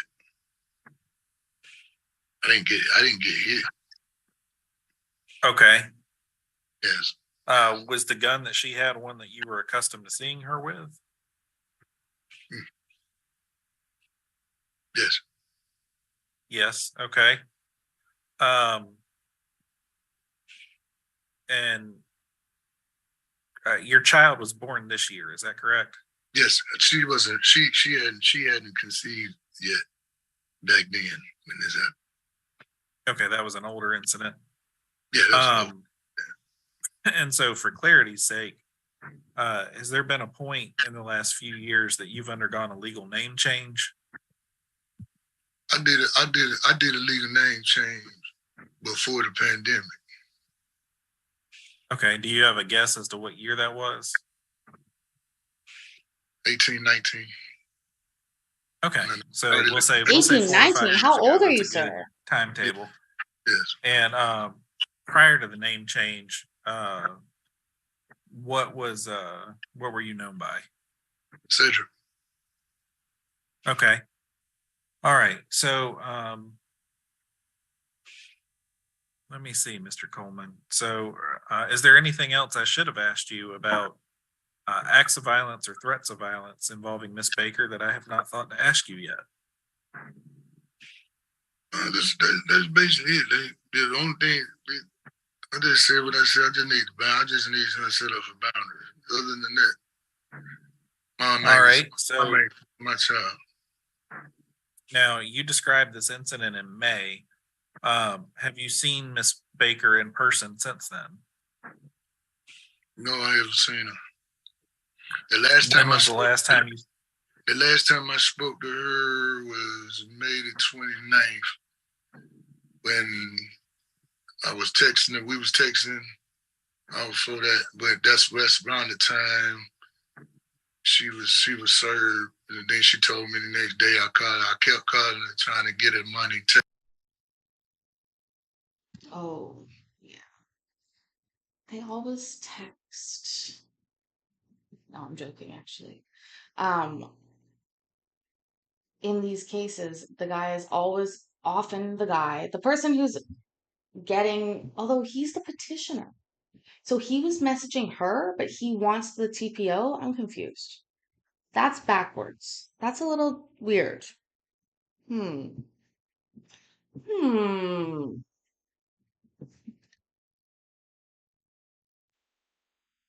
Texting her, trying to get her money for my daughter. And she told me, stop calling me, please. And you got what you wanted. Like, I hope you think it's funny. Da da da da. And I texted her and I told her, I said, I'm just trying to get the money to you for my daughter. I'm not trying to do nothing else with you. It is what it is.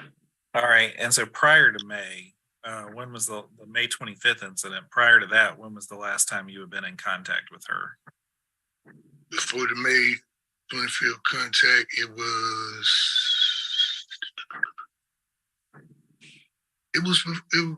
May the 6th.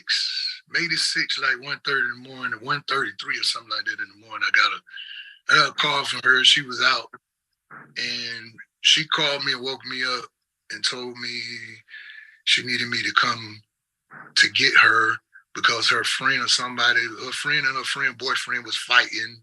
She was in the middle of it and some more extra stuff. And I was like, okay. Boom. And at first I asked, no, I didn't say okay. At first I asked her, where is our daughter? So would it be fair?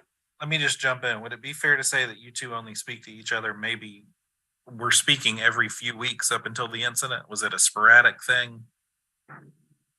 Mm-hmm. Okay. It was about every time we talked, it was about my daughter, and she kept with the going off, and I kept saying, "You're right. Okay, you correct. Okay, I'm gonna let you have that. You're right. You're right." I'm not trying to. You filed for legitimation, so you're trying to establish some custody and visitation rights in there. Have you had any custody or visitation thus far? No. And I was told by one of the attorneys, because I was told to send money, certified mail, and I sent the money certified mail, and they told me to bring it up the day too, about how do I get the money to her for my child, like every week. How do I get sent money certified mail? That's not good. But the last time I sent some money, sent a U.S. postal money order, and that was right before like a week or so ago, right before all this. Okay, so and then has anything happened since you had her served in regards to the legitimation case? Has anything else happened since she was served with those papers? No, only incident I had is when I came back in town from seeing a couple of my sons. I went to see my sons. They had graduated. One of my oldest sons and one of my younger sons. I went out of state to their graduations and spent time with them. I came back, and when she was served TPO, my mom called me, and my mom went off on me because she was served with the TPO. And my mom was like, why would you do all this? Like, y'all keep going through this foolishness. I can't see my grandchild. You're being stupid. And she went saying all kind of stuff. She said she don't want me to come to her house now. And now I'm back into a spot because now everybody turned against me because I'm trying to do the right thing. Like, I'm just doing the right thing. So people turning, my own family turning against me. Yeah, get up. All right. So I think those are the questions. Okay, there's something to unpack there for a moment. And we can also say, hi, welcome Executive Sessions 420. You're in the right spot. Let us know what you're smoking tonight, or vaping, or ingesting, or whatever you're doing. Tell us all. Okay.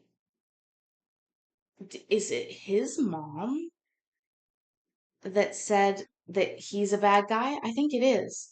And that doesn't say everything, but that says a little something, right?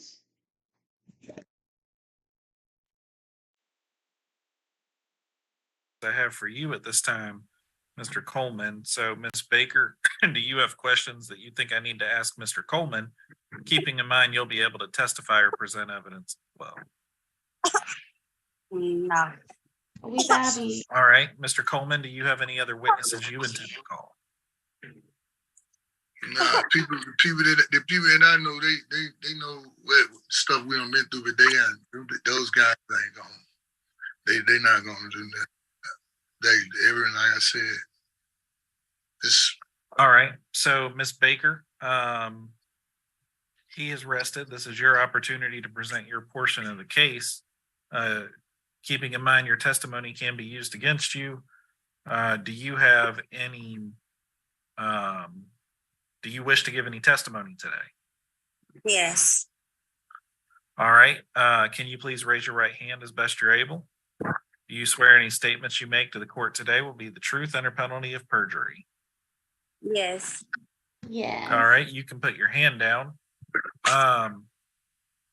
What would you like to tell us about the relationship between you and Mr. Coleman? Well, I don't know him by Mr. Coleman. We didn't date by that name. I don't call him that as far as I know. That was some alias name that he used. But this has been an ongoing thing with Cedric.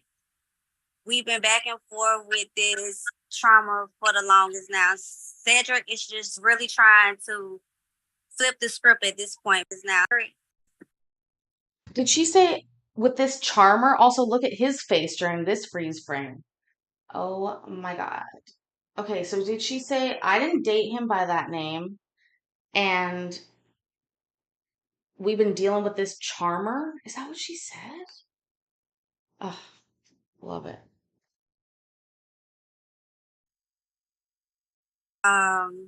We didn't date by that name. I don't call him that as far as I know. That was some alias name that he used. But this has been an ongoing thing with Cedric. We've been back and forth with this trauma for the longest now. Cedric is just really trying to flip the script at this point, basically, to sum it all up. He's really trying to what? Flip the script. See, this is something that I've been trying to do towards him for the longest. If I put the police on him or send the police to his people's house, then I get threatened and all this other stuff come back my way. He avoided the police back in Fulton County. When I tried to get him served for Cobb County, I don't have an address on him. Anytime he comes over here, I allow him to come over here due to the fact that I had the baby. All of this, I will block Cedric. He'll call multiple times. I ask him to not come over here. He'll pop up over here. I sent y'all videos. I sent y'all text messages. I have witnessed Cedric. Don't give me space. All I asked him plenty of times is to give me space. Sit back. Hold on. Let me get this together. And he don't have no respect for that. When he can't have his way, he flips the script. It's, oh, I'm going to kill you, or I'm going to hurt somebody around you, or I'm going to do this and this and that. Whoa. Okay, that is flipping the script because you're the respondent here, which is a little bit scary. Speaking about flipping the script, we forgot some med checks because it was Friday night, but it is a med check time, folks. That means if you're taking meds, go ahead, think about when you need to take those meds. If you need to take them, take them. If you don't take meds, you're going to come down to the chat, tell us what that's like, and collect your prize. No, but seriously, drink some water and let's see what Judge Dude how he handles this. Everyone's got animals in their laps, preventing medications. Y'all are just too nice. I love it. Also, yes, please make sure you're subscribed to the channel and clocked in for your shift by hitting the like button. That was it. Okay, let's get going. I hate one screen. Old computer. This has been an ongoing thing with him. He don't stop. All right, let me jump in for just a second. Mr. Pitch, you seem to have made your way back to us, but you're free to log off. All right. My apologies for the interruption there. I just knew we had somebody lost there, so I was trying to give him a quick instruction. Thank you for being here. All right, so you said that he's kind of been trying to come around, and do you believe that's in regards to wanting to be able to see and have the child more? No, this been going on since before I got pregnant. Okay, go on. So he been doing this way before I got pregnant. It's just when I got pregnant, things got worse. Now it seems like he used the baby as leverage to try to manipulate the whole situation. Now it's, oh, I'm doing this because of the baby. Oh, the baby this, the baby that. It ain't about the baby. Cedric can't have his way with me. So now he's trying to flip the script all over again. He's possessive and he's controlling. So we had, he testified about an incident in late May. Apart from that incident, when was the last time that you actually were like saw him or were in the same place as him? He was over here around April. He was over here around my birthday. And I had to ask him to leave around that time. And when I asked him, anytime I ask him to leave, it's, oh, you gonna make me hurt somebody. And then he told my sister, oh, he was gonna shoot up my house. He couldn't come down to the hospital because he told everybody that he was gonna shoot up, he was gonna kill everybody at the hospital. Anytime Cedric can't have his way, he do stuff like this. So now he's trying to flip it and make it seem like I'm the aggressor. And it's not that, because anytime I try to defend myself against him, I get the backlash. Oh, it's why you doing this? Why you threatening me? Why you calling the police? Oh, you lucky to be doing this and this and that. I don't have time for that. All I asked him was to leave me alone. I can't be left alone. Okay, so if that was, do you think it was early April or late April that you two saw each other? Judge, you need some Billy Rubin stat. What the fuck is going on with his coloring? He looks like he's in the hospital for jaundice. Good night, Jonathan. Thank you so much for being here. Thank you for being such a great help. But seriously, what on earth is Judge Edgerton, Judge Dude, if you will, doing? What lighting is causing him to do that? Can I recreate that lighting? I don't think I can. I might be able to do a bit more yellow. Like if I do, oh, hold on. Do it like that, but then I like to do this.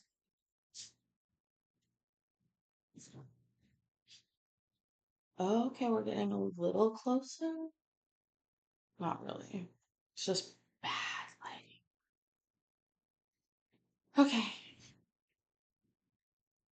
His first name isn't obviously St. Pant. Love you guys. Okay, I'll fix the lighting. We'll keep watching. Ah, I hit the fucking wrong button. Oh no. Oh no. Okay, there we go. It was early April. He was over here around my birthday. My birthday, April 12th. So basically in the last 3 months, the only time you two have been in the same place was this May 25th incident. Right. And I came outside because I knew he was going to be outside. And where did this happen? At my house, when he sent the process server to my house. I came outside because I really thought the papers was fake, because it was just like the first couple of papers of the legitimation summons, and it wasn't a whole packet. And the name on it was Creed Coleman, and I'm like, this ain't this man's real name. So I walked outside, and he come driving down the street, laughing, ah ha ha ha ha. Oh, you got my message. I see you got my message. And I reached out because for some reason I thought I was gonna stop his car. I wasn't finna throw my phone at this man. I had my phone and the paper in my hand at the same time. My whole Ring camera caught the whole incident. But I reached out thinking that I'm finna stop this man because I'm asking him like, hey, yo, what is this? For one who is screaming, what is you summoning me for? He rolled around. Then, yes, my brother was standing on the porch, and he said to my brother, hey, you gonna need to help her. I hope you gonna be there to help her. My brother told him, I don't have nothing to do with that. Cedric was parked. He parked right in front of my house, and then he drove off. All right. So irrespective of the name on the paperwork, you recognize the person who was there to be the person you knew as Cedric, who has testified today. He was formerly known by Cedric, but today is known as Creed Coleman. Right. Okay, so both in regards to the protective order and the legitimation, there's not a question today to resolve as to identity. It is the two human beings I'm dealing with are the human beings I'm supposed to be dealing with. Yes, sir. All right. As long as we're all on the same page there. I'm pretty sure we are. I just want to make sure. Yes, sir. So, and ma'am, he's made some allegations regarding you with a firearm. Do you have any statements regarding those? I didn't shoot at Cedric. This incident that he's talking about, yeah, we did have an altercation at my house, and I asked him to leave. I was pushing him out my door, and I did have a shoe in my hand, and I was asking him to leave. Anytime I asked him to leave, Cedric like to do this bully, intimidating thing that he like to use his size. Or you ain't no killer. You can't do this and this and that to me. So I got rid of him out my house. I did not shoot at Cedric. I went on my back porch, and my gun was jammed, and I let off one round into the ground, which was way away from him. It had nothing to do with Cedric. Okay, so you're saying that when that happened, you were on the back porch. When and where was he? He was going. He was already going towards his car, going this way, and my back porch was that way. Wasn't nowhere directed toward him. Didn't aim at him at all. We had an incident that happened in Henry County, and I couldn't get the copy of the actual report of the incident because they considered it a family matter, and they said a lawyer needed to be present in order to get the paperwork. So I wasn't able to present that as anything. What I'm And about to speak say, to I'm not you. directing at you. That seems like a real fishy answer. That's odd to me. But people get told odd things all the time, and then they come and they talk to us about them. So, yeah, it's certainly, sometimes policy and procedure get in the way of what makes good sense. But, all right, so.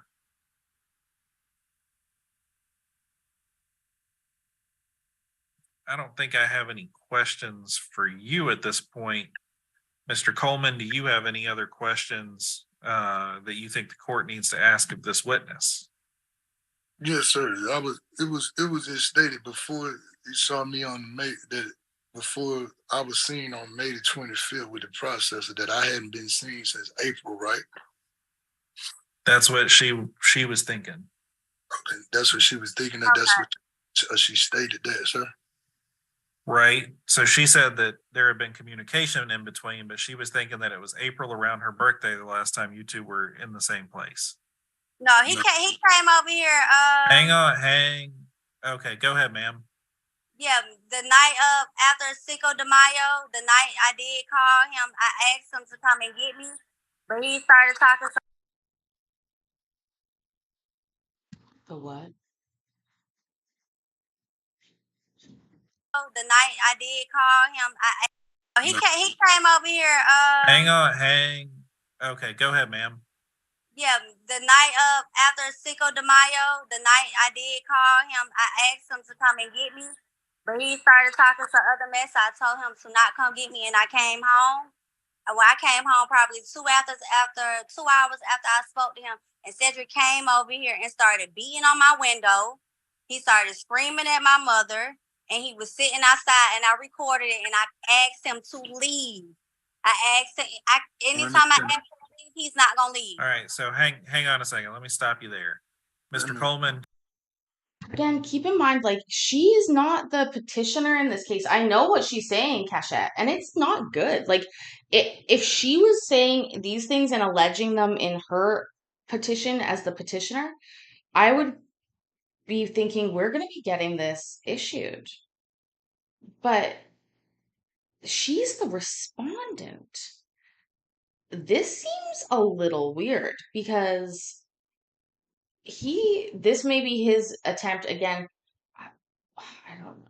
I guess to get a leg up in the legitimation case. Remember, as a reminder, in Georgia, there is a different legal process to do with parentage for children that are not born of a marriage. So, unlike in the state of Texas, where there is a I apologize. Is it even during marriage you need to legitimate once there's been a regardless, in Georgia, you have to legitimate a child if you separate. See, I'm gonna look that up. I'll double check. Anyways, regardless, in Texas, for example, there's a presumption during marriage that you are the father of a child, and that has to be overturned in a certain time frame by a paternity test. And oftentimes in like certain divorce cases I've watched in Texas, the it's almost like a rubber stamp item, which is the parentage of a child born of a marriage. It's automatically the husband of that woman, and he doesn't need to assert anything else later on to engage his parental rights. In Georgia, and now I understand, I remember, even if you're married, if you later divorce, you still have to legitimate that child in order to be the to exercise your parental rights. And also you need to it doesn't even matter if you're on the birth certificate in Georgia. Doesn't matter. It's still the legitimation process is something very unique to Georgia. So him serving her legitimation paperwork is actually not harassment, although he should hire a process server. But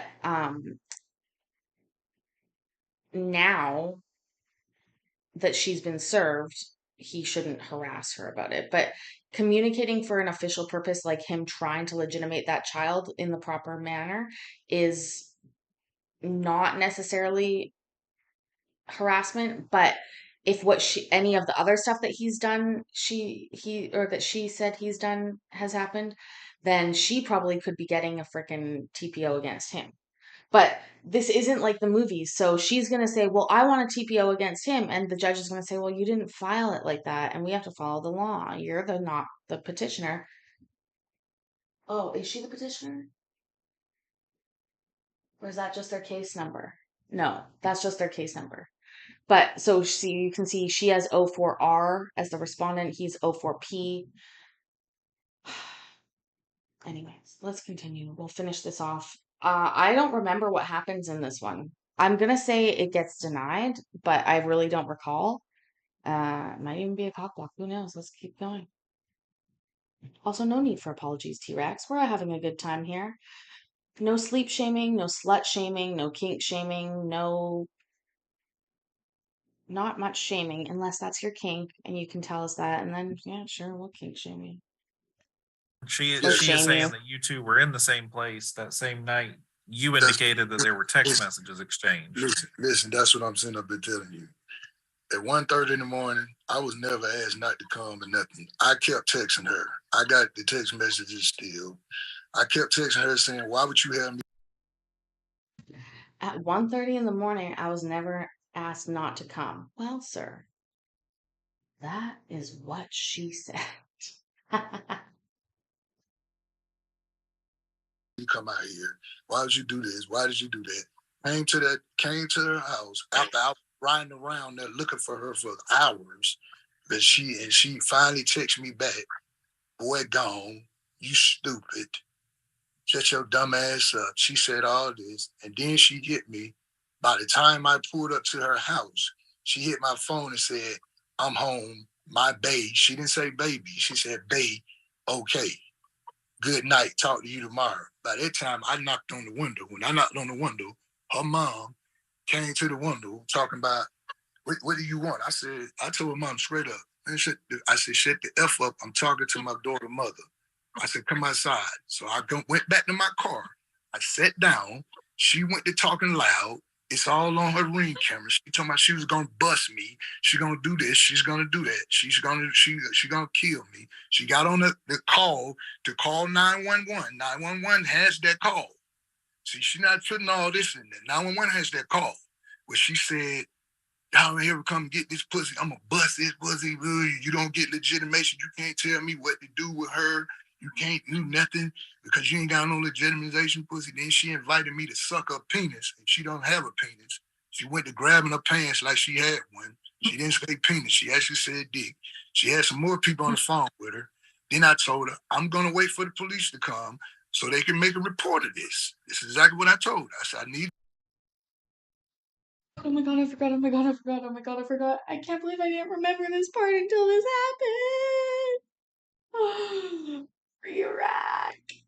The judge cracked up. He had to leave. The judge had to leave. Oh, we're re-racking that. Re-racking that. Oh my God. Oh my God. Oh, again. Again.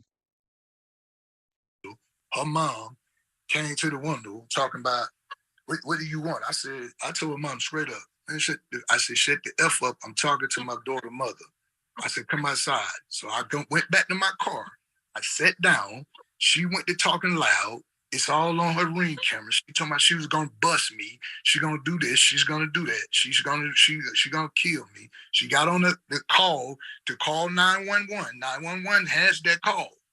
See, she's not putting all this in there. 911 has that call where she said, y'all here come get this pussy. I'm gonna bust this pussy. You don't get legitimation. You can't tell me what to do with her. You can't do nothing because you ain't got no legitimization pussy. Then she invited me to suck her penis, and she don't have a penis. She went to grabbing her pants like she had one. She didn't say penis. She actually said dick. She had some more people on the phone with her. Then I told her, I'm gonna wait for the police to come so they can make a report of this. This is exactly what I told her. I said, I need them to make a report of this. So when police finally came, she walked up to my car. If you subpoena her ring camera video, she walked up to my car with this gun in her hand, and I'm sitting there just looking at her the whole time, just looking. And she was can't like, stop "So laughing. what's up? So what's up?" And I just said, "Ain't nothing up." I said, "I'm waiting on the police. That's all I'm doing." When the police finally came, while she was standing close to my car, I said, "There they go right there." She turned around, walked in the house, put her gun up. The police came up to me. He said, somebody called? I said, yeah, she called. I gave him my license. I said, you need my license? He said, for what? I said, because she called on me. I said, I don't want no problems. Boom. Gave my license. She came. She told the police I threatened her that I was going to kill her. And I said, I never said that to her, man. I said, I've been sitting the whole time. I said, check the 911 record. She told the police it was on her camera. The police said, go in the house, get the video. She went in the house to get the video. I told the cop, she's not coming back out that door, man. By that time, his sergeant pulled up. He was like, you think so? I said, but she's not coming. Me and that cop stayed out there for 15 minutes. The sergeant told the cop, go knock on that door and get her back out here. The cop knocked on the door. When he knocked on the door, she didn't answer. Her sister came to the door, and her sister like, what the fuck are they doing by my car? And then she said, the police want you.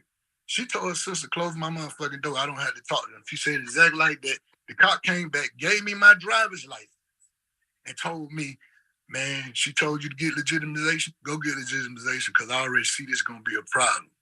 I said, I told you she wasn't coming back out. He said, yeah, man. He said, just go and leave. I said, all right, man. Boom, I left. I know every time a cop is called, they had to make a report of it, right, sir? Okay. So they had to make a report of it, and they still should have that 911 call with her saying all this. I didn't say nothing. That whole process, I just sat there. That whole process. So was she talking? If I was this big threat, why would I? If I was a threat and doing all this extra, why would I sit there? Why would I just sit right there and don't do nothing? I ain't gonna argue with you. I'm not gonna do none of that. But I'm not leaving this spot until they get here. So they can make. So I guess what I'm wondering is why you had to be there at all. Isn't that what you pay the other people for? Who? Why did you have to be there at all? Isn't that what you pay the process server for? No, this was before that, sir. Oh. This was before right, that. But why were you there with the process server? When I paid the process server at the top of the thing, she told me to meet her. The process server. She'll come testify. She told me to meet her. The lady. You're saying you were there at the process server's request. Yes, when that was another date. Okay. That was the 25th. This day that we talking about right. now. The day that we talk about now was May the 6th. This is the day that she woke me up at 1:30 in the morning to come and say. She did say that it was May the 6th. She said the day after Cinco de Mayo, which is the strangest way I've ever heard of anybody describing May the 6th, to be honest. But y'all are talking about the same situation. This is nuts. I barely understand what's going on right now. The Southern accent, is it Southern? It's Georgia. I'm having a hard time. I mean, see, here's the thing. The judge, I would have stopped this guy so long ago with many questions. I would have been getting this story out in pieces from him. It's like another language that I don't understand, like Spanish, where I'm like, I think I'm catching some words, but I'm really not sure. And I feel bad because I think this is what happened the first time we watched this, where I was like, I heard him say motherfucker in there, but I don't know where.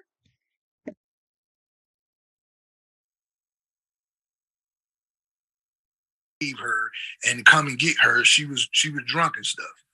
She said, "Come and save her." So by me going off, I still. So had did you all go to the house that night, or did you go somewhere else? I went to where she said she told me to come to. I went to this area of Atlanta she told me to come to that they have a lot of shootings and killings there. So she said she down there. So I went down there. I was down there for like What area is that? 4th Ward, Atlanta. All right, that wouldn't have been in my top few guesses, but okay. Okay. All right. So anyway, she in the old 4th Ward area. So anyway, she when she stopped answering, the text. And I'm like, yo, I'm here. What is you doing? You got me out here this time of the morning. You woke me up. I didn't wake you up. You woke me up. I was asleep. I hadn't talked to you. Then when I came out to the house, I'm like, cause she not answering. She ain't doing that. By the time I got pulled up in front of the house, that's when she texted me back. By the time I pulled in front of her house, because my thought was, where's my baby? And she texted me back and said that the first thing you're gonna ask about is her. Why did you ask about her and not me? It's just well, I'm gonna just jump in here because yes, sir. There's some level setting that kind of needs to take place here, and these conversations happen often in this court, and they're tough pills to swallow because reality as you know it to be and the law are two very different things sometimes, and this is one of those times, and it's probably the one that comes up the most often because I don't know that if you knew this or not, but that's not your child, and it's not your child until there's court paperwork that says so. So even though you know it's your child, and even though she believes and has indicated, I think in her paperwork probably, that it's your child as well, in terms of the legal rights you have regarding that child, they don't attach until that legitimation process is complete. And so I'm grateful to hear that you are undertaking that process, because that is a process that will set some boundaries and some guardrails for both of you. Yes, sir. And they're very dedicated. But I didn't know that, sir. I didn't know that she screamed it that night. She screamed legitimation. And then when she said it, I told the cop what she said. And then the cop told me that. And right after that, that's when I went and filed paperwork. Well, the great thing about that process is that they have, in situations like this, where you have not been able to build that relationship with the child yet, they will work with you and have plans in place to allow, assuming the process is completed, to allow for that relationship to grow and blossom over time. And it will also set some boundaries as far as the contact and frequency of contact between the two of you, and how custody exchanges might happen, and so on. And so it's a good process that gives you a chance. As it relates to the case and the protective order, what I will say is this: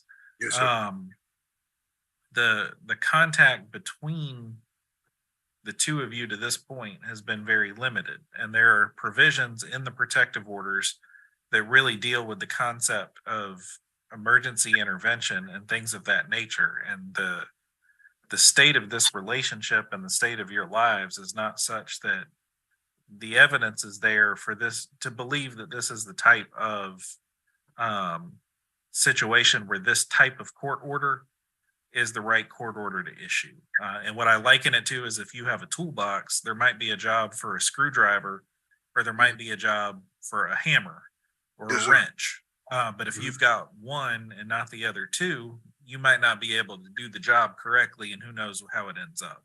And that's a little bit what this is like, because I understand your concerns, but this particular type of order, this is essentially a request for an emergency intervention, is not really, I think, the right thing for this job. And so what should happen is that you should continue with your legitimation case. And then, to the extent either or both of you need to talk to the courts about safe custody exchange, visitation, and so on, those are discussions you have with that court, because that is a court. The way my court is set up, this type of hearing specifically, I have very little discretion. I am told by the law I can intervene if these things have already happened and if I think these other things might happen in the future. In legitimation, the question is very different, and in custody and visitation and so on, the focus is on the best interest of the child. And whatever that judge thinks that means, the judge can get to know the parties a little bit and figure that out. But where I sit today, that is not a hat that I really get to put on. And even if I did, I don't have the freedom to do whatever I might think it would be necessarily, unless certain other things have already happened to allow that from a legal standpoint. What will happen with the protective order is that it will be closed for the time being. That means that you two are able to contact each other if you wish. Each of you has made it clear that you have concerns about the other.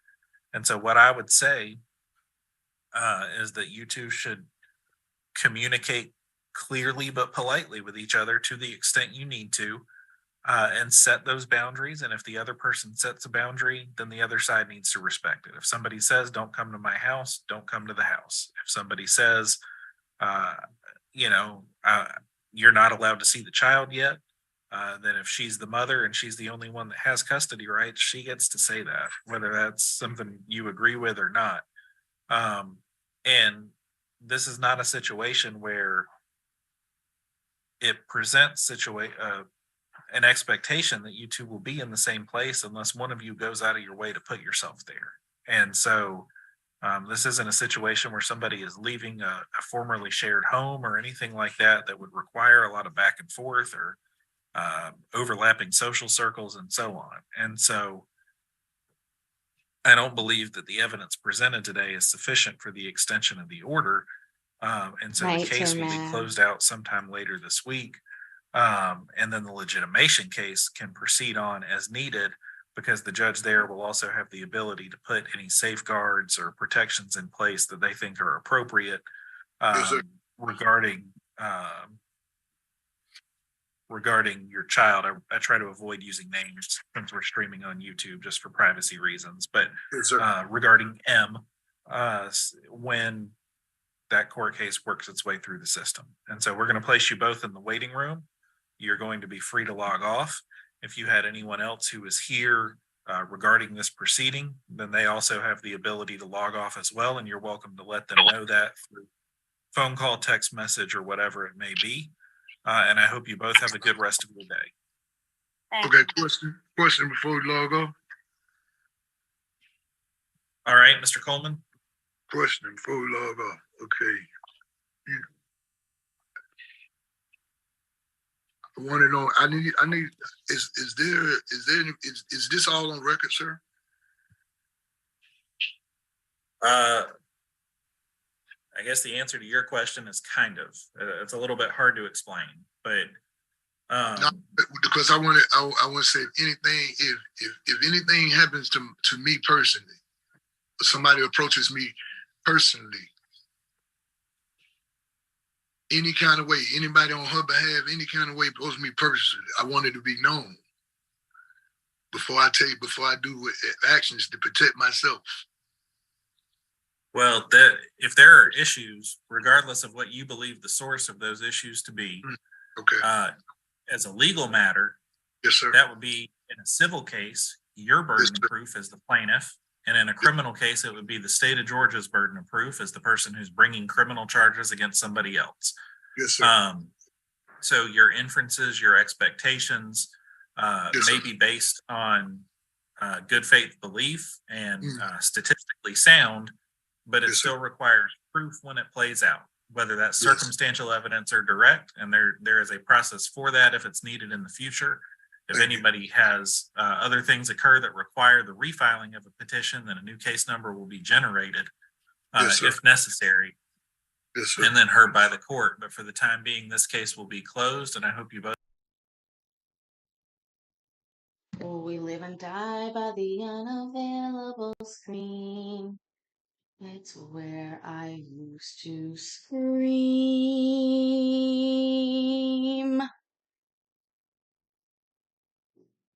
For anybody that doesn't know, when you record live court, like that one was, if you don't catch, and they don't advertise the cases, if you don't catch it starting right at the beginning, you have to speed it up somehow. Otherwise, they cut it right at the end. You can see how quickly they cut that video and it becomes unavailable. So that is actually, if you're wondering what the like sort of deal is with court as a genre for YouTube, like it's not as simple because a lot of channels don't leave it up. So it's a lot of work to record stuff like that. Anyways, listen, you guys, we've had a long night. We've done 2 streams today. We have done what I consider a great Friday. We've had a great time. What I need for you to do is make sure that you've clocked in for your shift, you've liked the video, that you are subscribed to the new channel because that's where I am and where I will be when I am heading to Florida soon.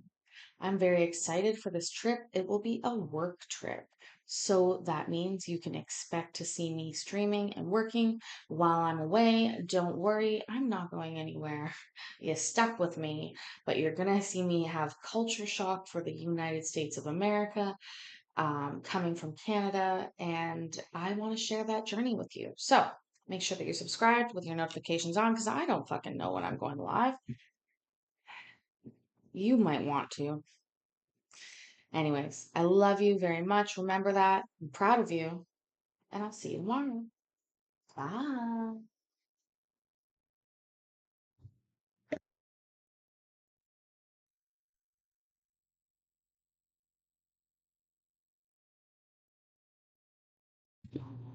She didn't have no legitimation, pussy.